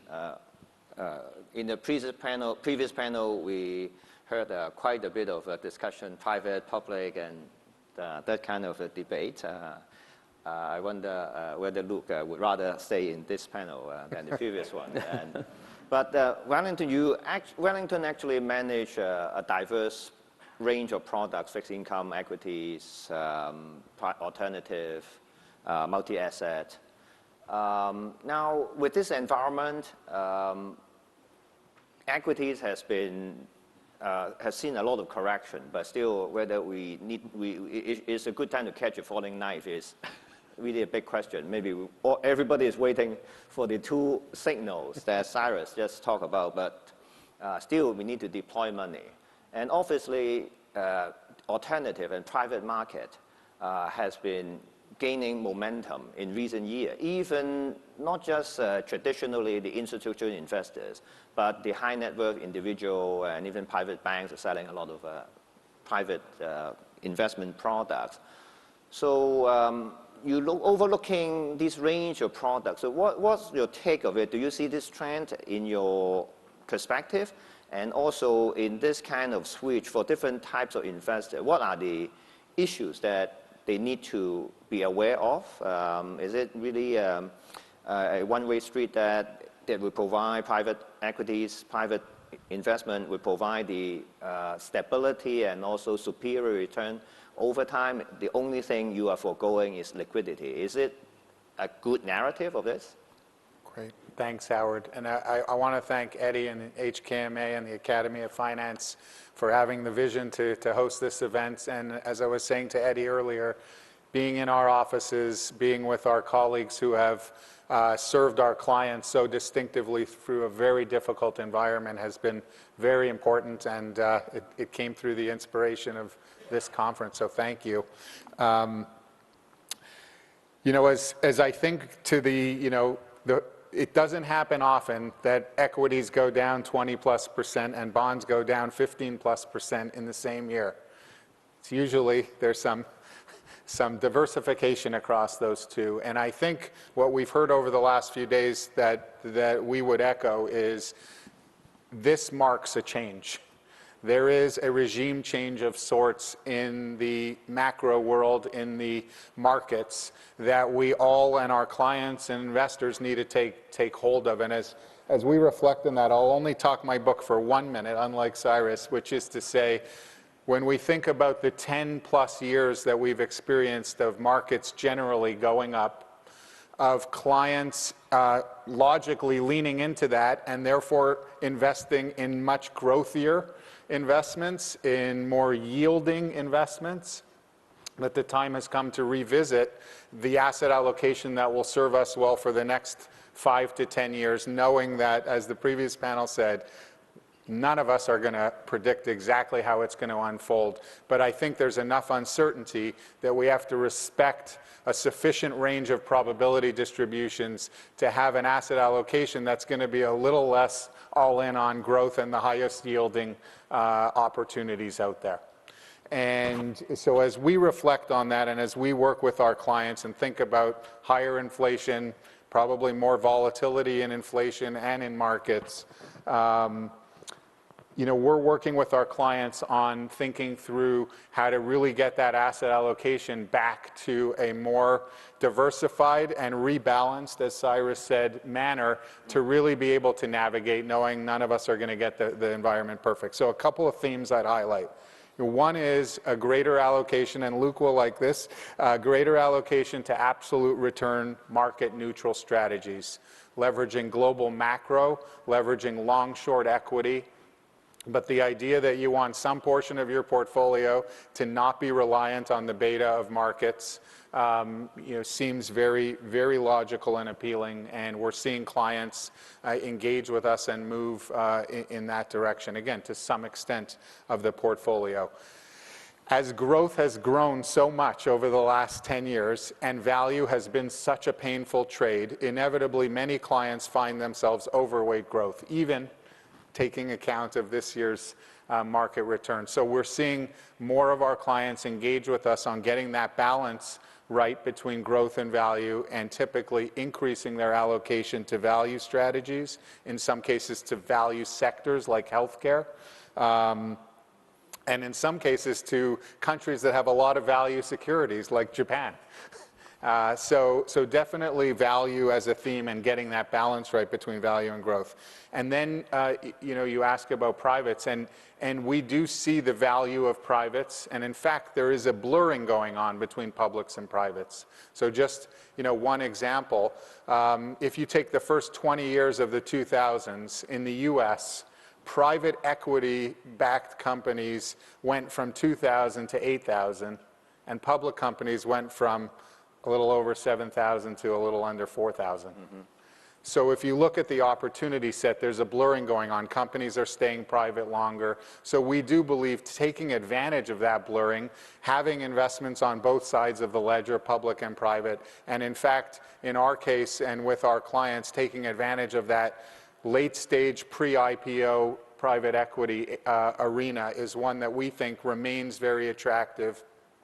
And in fact, we're seeing greater interest in what I would refer to as hybrid strategies, strategies that are going to allow you to pivot. And I think, you know, you asked privates, publics. I think it really is company dependent. There are some companies in the private range where maybe you can go out and invest at attractive prices now, some that may still carry a valuation that feels rich, similar on the public side. But being able to arm the portfolio teams to be able to decide which privates to invest in, which publics, when to have a slightly bigger lean in one direction or another, we think will be attractive as we look ahead. Fourth, I would say, is real assets inflation hedging. It's been a painful trade for the prior years before 20. We've seen those allocations go down over the last decade, and now we're seeing them come back, and I think it's an appropriate part of an overall portfolio. And then lastly, yields have risen so quickly that there are some interesting pockets of risk return in the fixed income markets, depending on the client. So if you're a pension plan that's trying to match your liabilities, you know, 6% return in IG credit could be appropriate for a portion of your portfolio. If you're more return seeking and risk seeking, there are some attractive securitized sectors. If you look at some of the European credits, there are some very high yields, as we heard earlier, high single digits, low double digits. And if you can pick those securities right and stay away from the ones that are going to default and go away, that's a very attractive return. So those are all areas we're working on with our clients as they reposition their portfolios for this different regime looking ahead. Well, you bring up a couple of very important points in the sense that first, this is a paradigm shift, a change in regime in terms of financial market. Second is you can rely a lot less on beta, and you need to have someone who can generate absolute return. And also private market is more important. That all points to the difficulty or the importance of selecting the right manager for this. Instead of the kind of Ryan beta, every CIO is a genius and kind of upmarket. So what you would advise on investor in terms of this kind of environment, because the regime change also means that really just like what our product fact statement suggests, past performance doesn't equate the future performance. So it's a regime change. What should an investor do to really find the right manager for them? Yeah, so there's heavy competition amongst asset managers. So I think that's the good news, is that there is a lot of choice, a lot of due diligence that could be done to select who is the right manager for different areas. You know, and I would say, just to echo your point, if you stop the clock at December of 21, the return of equity markets was at historic levels measured over the prior 100 years in terms of the 3, 5, and 10-year return. So again, none of us know. That could continue for the future. But if there's any sort of a return to long-term averages, the amount of return from the betas could be less than we've experienced in the last 10, 15 years. And therefore, in order to achieve the returns that we know are needed for the end beneficiaries, whether they be retirees, whether they be scholarships for colleges, whether it be research, is going to need more alpha. And so selecting that alpha is really important. And the way we do it, because we're privileged, we have over 50 investment boutiques at our firm. We spend a lot of time holding them to a high bar to make sure that we have confidence they could deliver for our clients. We spend a lot of time looking at the data, but as you say, looking at the data in the context of a philosophy and a process. What is the market inefficiency you're taking advantage of? What is your edge? Is it a sourcing edge? Is it a security selection edge? Is it a research edge? And how could I see that in the numbers? And if you can see it in the numbers and you understand it and you can cross-check it and they're exercising their responsibility consistent with their philosophy and process, that gives us that higher confidence that they're likely to perform in the future, either like in the past or even better than the past. Okay, thank you. Now, that brings me to Hanneke, because we talk about the challenges of not just investors, but managers. And I would add to that is with the market drawdown, with less money in the system as the central banks do kind of different pacing of a QE, the AUM of a lot of managers are actually coming down. That's a big issue to managers. So in this kind of environment, how do you think would a manager cope with it? And what should be the business strategy to cope with this situation? And some investors might even say that if I just buy US Treasury and I got 4%, 4 something percent without leverage, so why bother?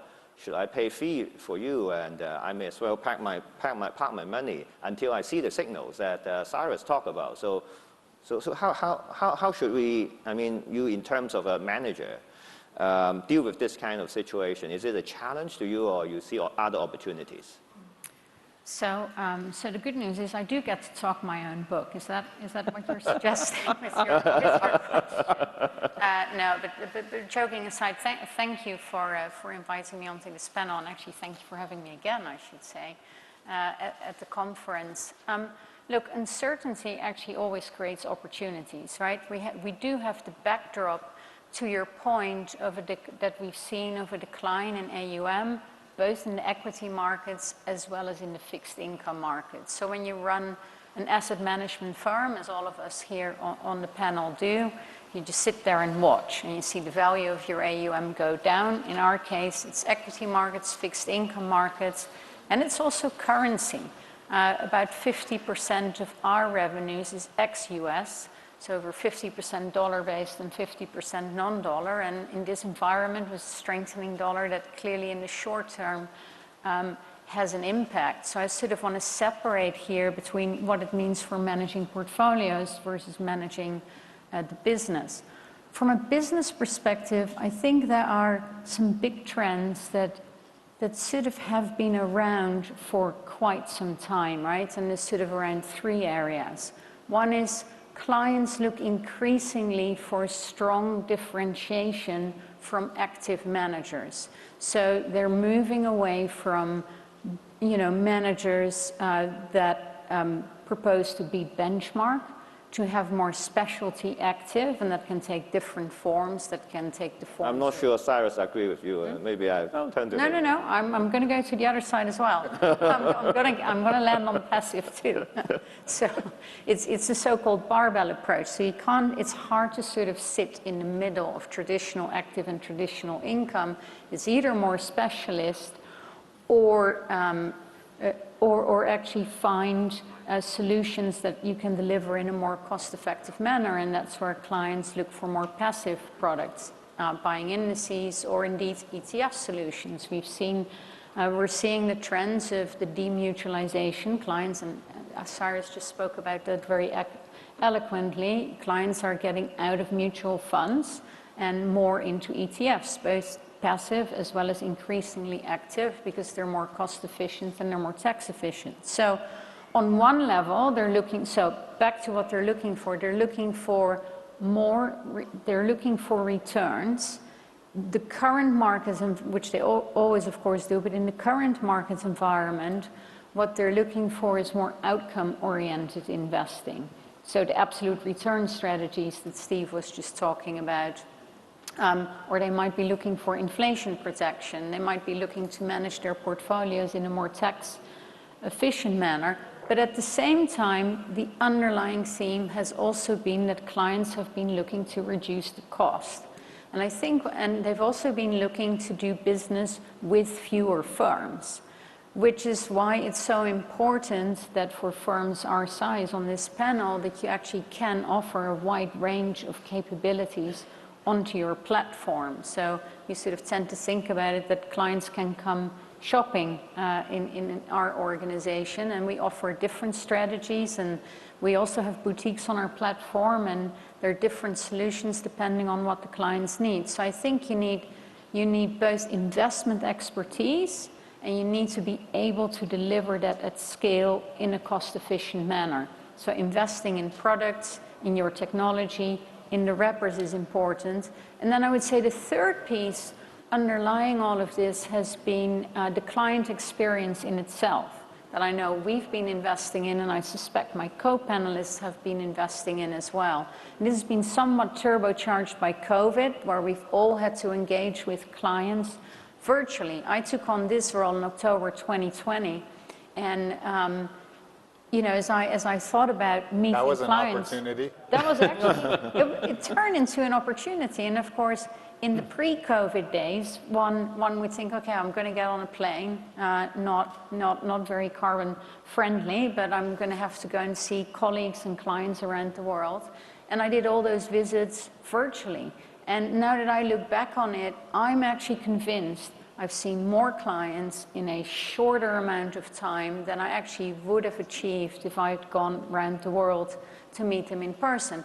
So having said that, coming out of this, what we're seeing is that clients want to engage differently. They do want that in-person contact, so it's actually great to be here. It's great to visit different regions of the world, but they want to see us in person less frequently, and they want to engage more digitally, so they need better analytics around reporting. You need to invest in a better digital experience. We're investing in a more appy experience where clients can get through an app content on their phone in a very timely fashion, in a very short fashion as well, with the appropriate analytics that are also going to provide tools around portfolio construction, asset visualization. So all of this means, you need to invest, and clearly that can be challenging in an environment where your AUM is down, but that's also where I would come back to say it's really important to have scale, which actually all of us on this panel do. So a number of trends that I think have been prevalent for quite some time about more active capabilities, delivering capabilities in a cost-efficient manner through new product technology, and actually investing in the client experience. From our perspective, are trends that are here to stay, and certainly we're trying to solve for. Right. Howard, this may surprise you, but I completely agree with what Hanneke said about alpha is going to be more important than ever. And yes, we're one of the largest beta providers in the world, but we also have alpha teams. Now, here's the problem with that. A lot of folks who claim they're delivering alpha, when you actually disaggregate their returns, you can explain away 80+% of their returns as being some form of a factor, which I would argue is not an edge, because you can get that a lot more effectively by buying that given factor if you want value as a factor.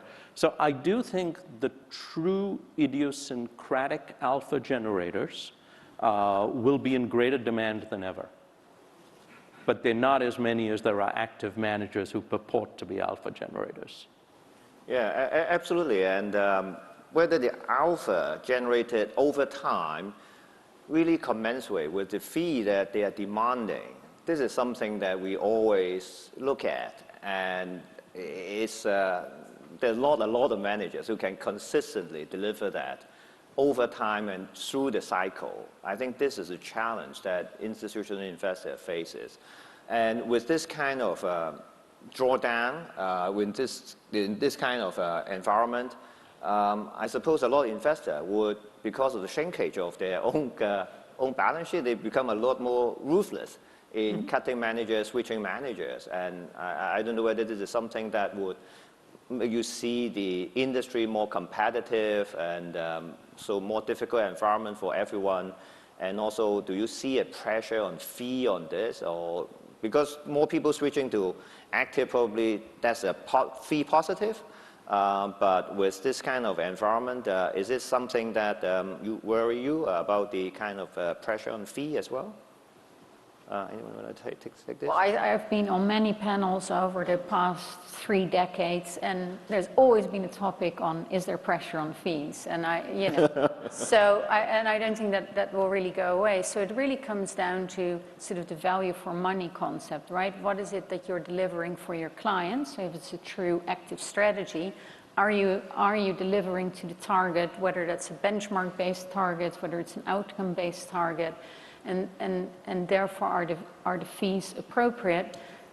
Equally, because of the pressure on fees, we've clearly seen the trend of clients switching out of traditional active into passive, and actually that's been relatively easy for them to do so and relatively rewarding from a performance perspective over the last 10 years.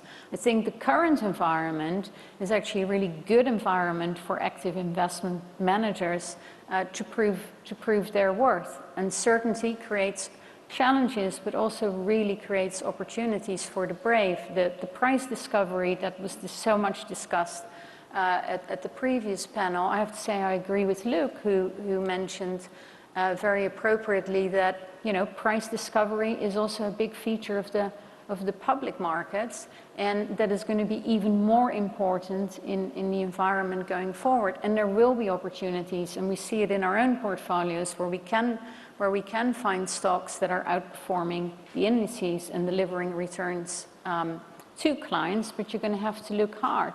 And I suppose for the clients, to Steve's earlier point, they will need to continue to evaluate the managers. It is fiercely competitive, and then judge whether they are delivering to the stated mandates. Okay. Thank you very much. Now, let's move on to a slightly different topic, which is something that we heard a lot about in yesterday's panel from Mark Carney and also Hanneke as well, is ESG. Now, we all agree that ESG is a very important issue, and there's increasing awareness and importance attached to ESG. But from what you see, is this more talk about it, or from investor behavior, you really seeing more money flow going into it, and what kind of products or what kind of theme that you see would best appeal to investors, and how do you position your firm to capture this mega trend? So maybe I'll start with Cyrus. Sure.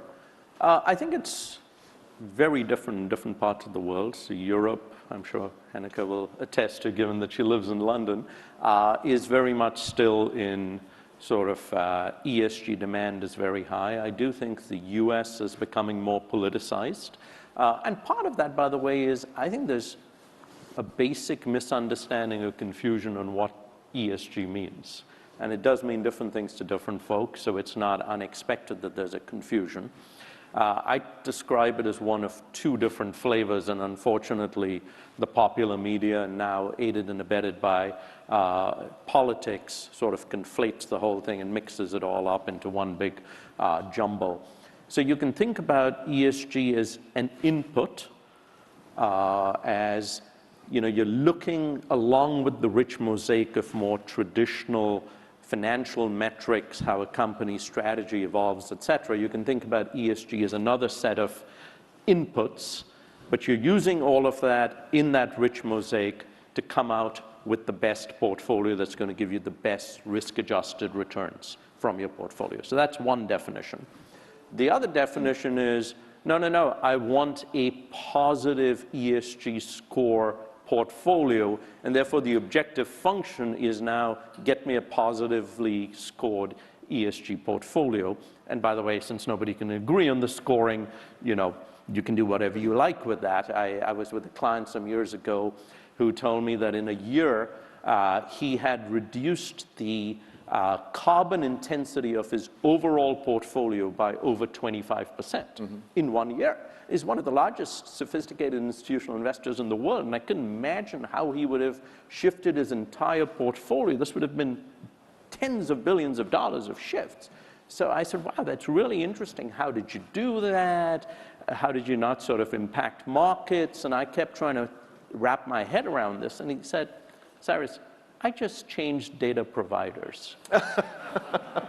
So, there's a lot of greenwashing that goes on, and I think we just have to be very, very careful about that. For us, we come at this as, for us, ESG is about value, not values.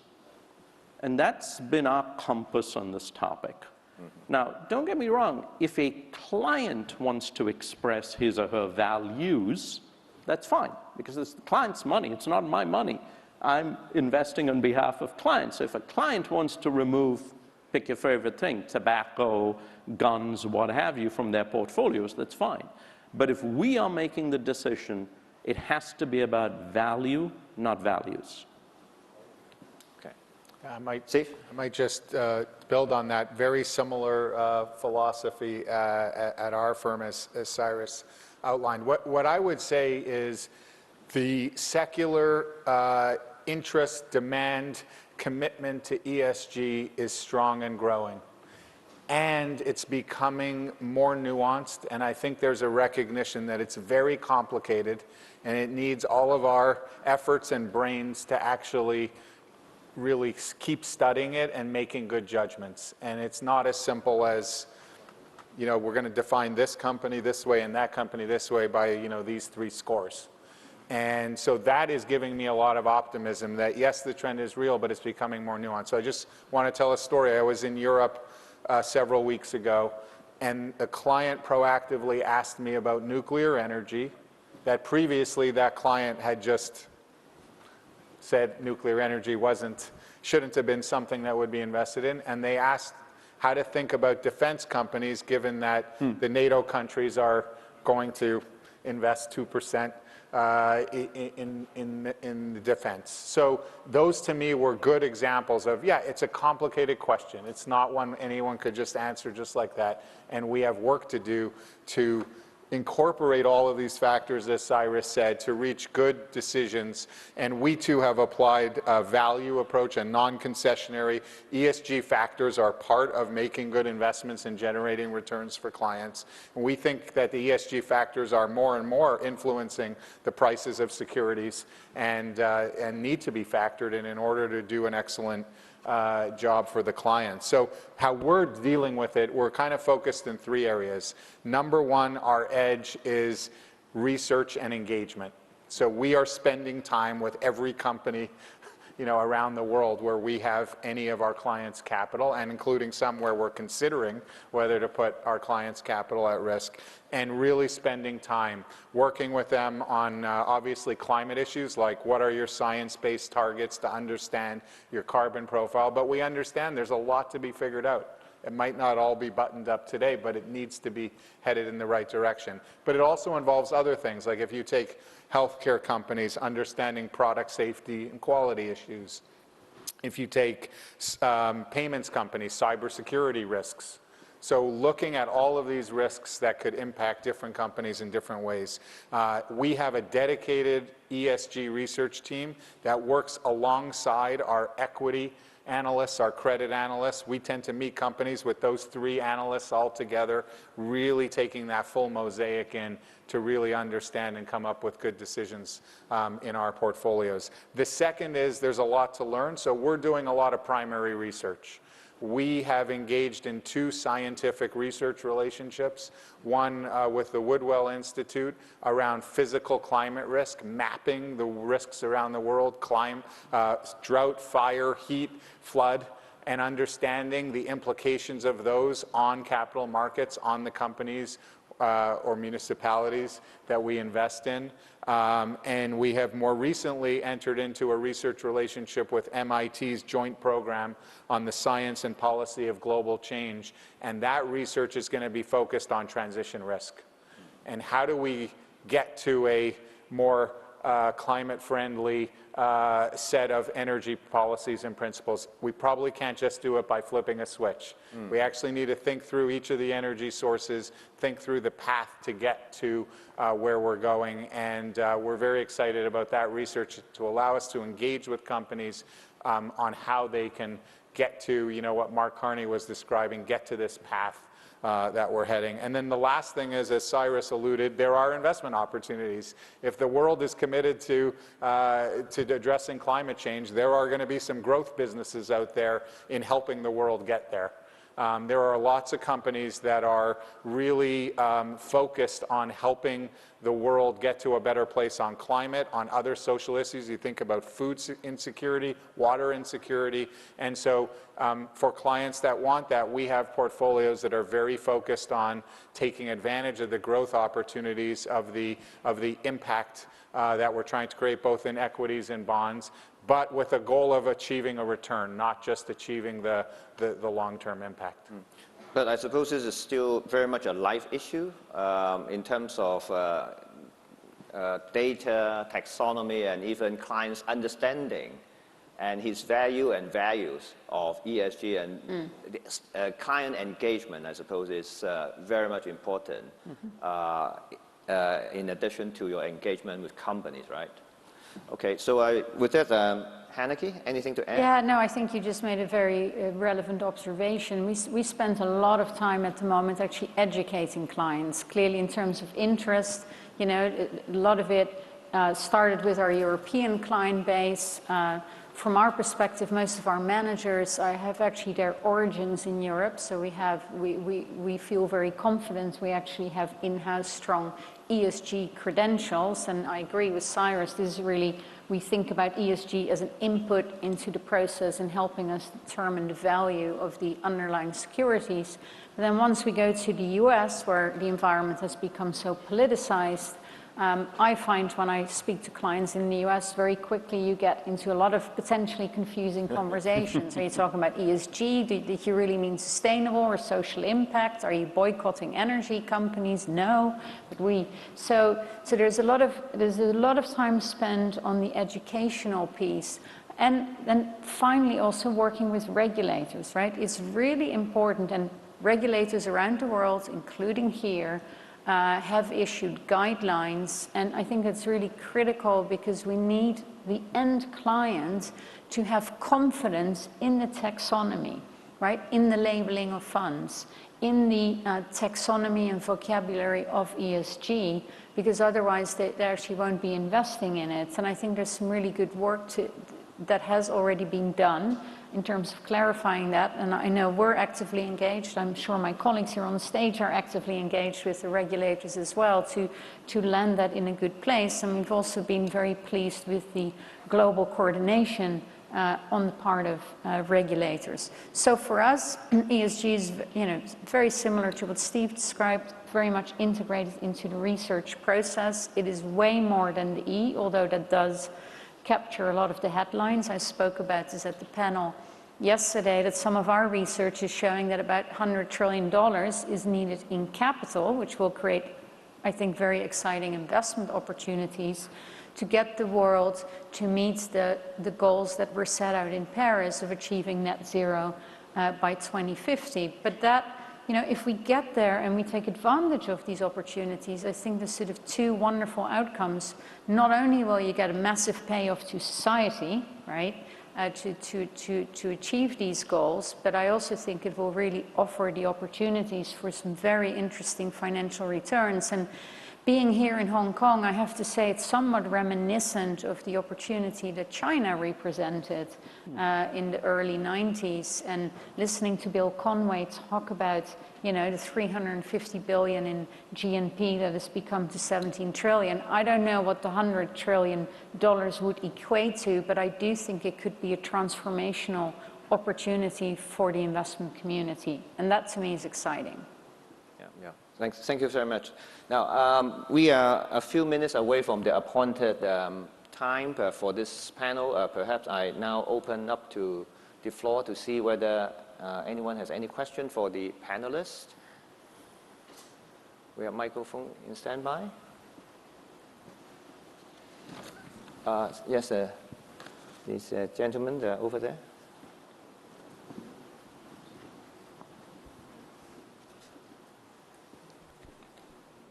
Thank you for the fascinating insights this morning. My question is on ESG. Do you take a different approach to investing and ESG in Asia than in Europe? Because the challenges in Asia, especially on energy transition and a just transition, are very different from those that are faced in Europe. I'll take a shot at it. Again, I think if you start with thinking about it as value and not values as your compass, then it will be different. It may be different in multiple parts of the world. But we actually start with the belief that we will need fossil fuels for the foreseeable future globally. So I don't think your question, which sort of embedded says that's not true for the developed world, but maybe true in the developing world, I would quibble with it. We believe we will need fossil fuels for the foreseeable future, and we believe that the large energy companies will need to be part of that transition over the next coming decades. They have the capital, they have the skills, they have the talent, they have the know-how, so they have to be part of this.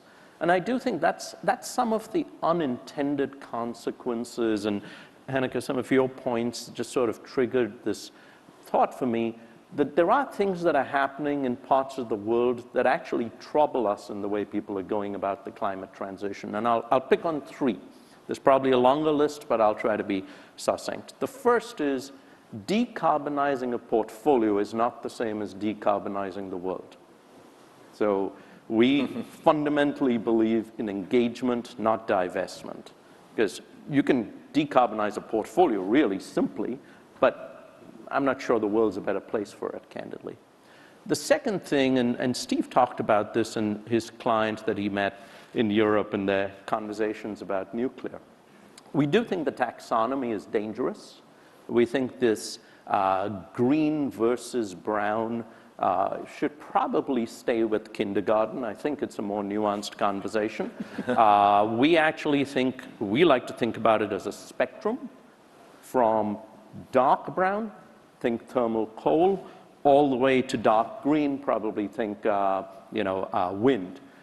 But the actual movement, I would argue there's more value in moving the world from dark brown to lighter brown. And depending on your taxonomy, nuclear might still be in the lighter brown, certainly gas would be there. So we think there's actually more value there than trying to move from light green to dark green. But the world somehow, there's a part of the world and investors who aren't actually seeing that nuance. The third unintended consequence I'd highlight is, you've all heard about greenwashing. We're actually more worried about something in the public markets that I term brown spinning. What's brown spinning? Brown spinning is basically where publicly traded companies, under pressure from a certain segment of their investor base or the broader society, sell off their highest emitting assets. They just don't want to deal with it in the public forum. Typically, they sell it to private owners and other players at a discount. That's the worst of all possible worlds. You've reduced disclosure, you've put it in the hands of potentially an owner who cares even less about it than in the public world, and you probably have destroyed shareholder value because you sold it at a discount. So that's the sort of unintended consequences that we worry about, and I would say these are global. It's not just a developed market relative to Asia sort of unintended consequences. Yeah, I think that's a very good point.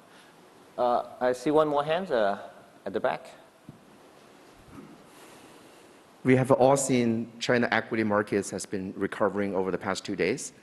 We'd like to hear your view, independent and objective view about China equity market. Do you think it's cheap enough, or you want to see more? You see more downturn before it goes up?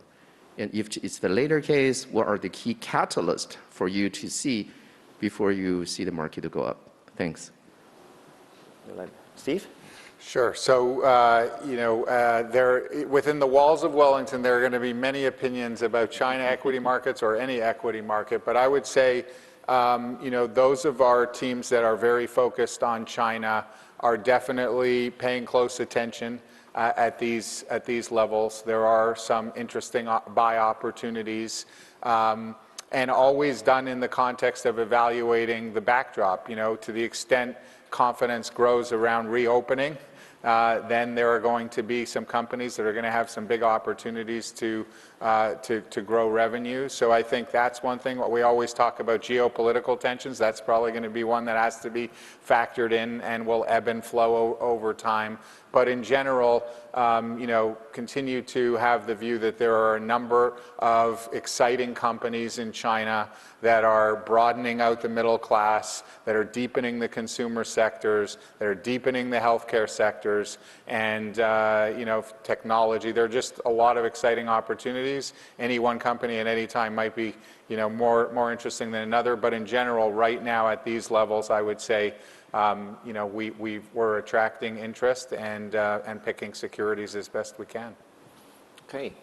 Now, thank you very much. And I think this brings us to almost the end of our panel. But before I close, because this is the final panel of these 3 days events, our caption or title of this panel is Managing Through Volatile Markets. And we heard a lot of discussion about the uncertainty, the risk. And at the end of the day, all of you are asset managers. A lot of those sitting here are your client or potential client, or they are more perhaps watching this panel through the television broadcast. So perhaps I give each of you 1 minute to sort of pitch to your client or give advice to your client as to, after all these discussions, these chats, how you would advise them on managing their assets going forward. Who would like to go first? Hanneke, ladies first. Well, literally giving advice, I don't think will go over very well with my compliance team. So I'm going to take it slightly differently, if I may. I think uncertainty is actually a very exciting time for active managers. Someone much wiser and experienced than me said to me decades ago, that's what's really important in investing is obviously to pick well, but be different, right? So you want to be if you look at a quadrant of consensus and non-consensus investing, and you think about the efficiency of markets, being right or wrong, you want to be non-consensus and right, and that's really how you generate returns for your clients. So as a firm that has most of our capabilities in the active space, this is really a great opportunity for our portfolio managers and research analysts to try and pick those securities and be, non-consensus and generate great financial returns. So that's actually where I'm very excited. Okay, thank you. Very good. Cyrus. I'm going to take a different angle on this rather than talk my own book, which is simply, I would say to investors, given the paradigm shifts, which I won't repeat all the reasons why there's a paradigm shift, really, it's a great time to re-underwrite your strategic asset allocation. Are you actually allocated in line with your risk-return profile? For a lot of folks, the last 10 years has just been a one-way trade, and I think people have sort of lost sight of the compass of what is your risk-return profile, and make sure that your asset allocation is in line with that, and then, frankly, keep calm and carry on. Very good advice. Steve, you have the last words. Yeah, I would just say the partnership between investment managers, the investment office of all of the clients out there, and the end beneficiaries has never been more important. And as Hanneke has said, the opportunities, this is when we should shine, all of us together, is when we make good decisions on behalf of the end beneficiaries through times that are uncertain, are emotional. This is our chance to come in, make the best decisions we can, and in aggregate, if we make more good decisions than bad, because we won't get them all perfect, we will add value to the end beneficiaries and help them get to a great place. So I approach the uncertain times with energy and enthusiasm, even though it's hard. Okay, thank you very much. I see many people taking notes. I'm sure some of them will come up to you later and for more detailed discussions. But with that, that brings us to the end of this panel and actually this summit. And so let's give a big hand to the panelists. And of course, a thank you to our moderator as well, Howard Lee. Great job. Thank you. Deputy Chief Executive of the HKMA, well done, sir.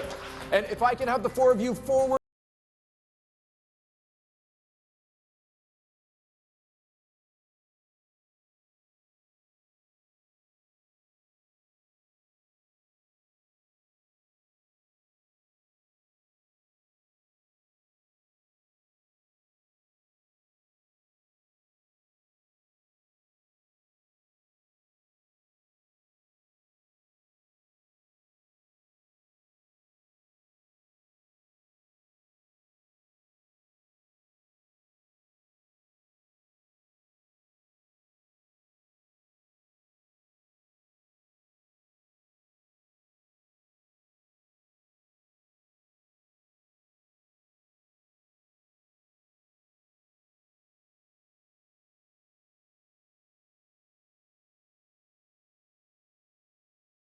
Very much. We would now like to welcome to the stage the chairman of the Hong Kong Academy of Finance, coming hot off of the success of this entire week that we've had at the Global Financial Leaders Investment Summit with the big dinner at M+, Hong Kong's new landmark on the Asian cultural scene, followed by yesterday's successful conference that we had at the Four Seasons Hotel, where we were navigating beyond uncertainty. And today it was a conversation with global investors, with you. So to everybody here in the room and online, we thank you for joining us as we welcome to the stage the Chief Executive of the Hong Kong Monetary Authority, Mr. Eddie Yu. There we go. Take it away. Well, I know I'm standing between you and lunch, so I'll be brief. And I'd just like to thank all the speakers coming to the conversations today. To me personally, I think they are some of the best minds in the industry. And every time I talk to them, I'll learn a lot. And I hope that you enjoyed the discussion today as much as I did. And this brings us to the end of the series of investment summit events. But I know that apart from the formal events here, there's a lot of things going on in town.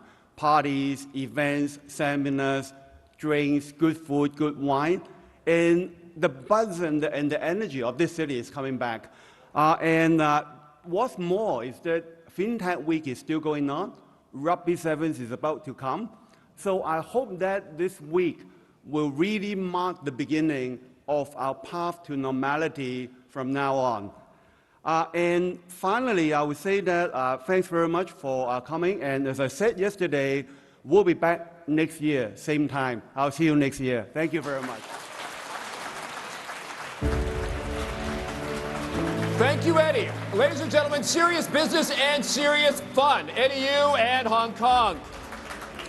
If you would like to review these proceedings or share them with your friends, it will be available on the Hong Kong Academy of Finance website. If you'd like to follow the AOF, you can get on their LinkedIn page and find out about what is coming up.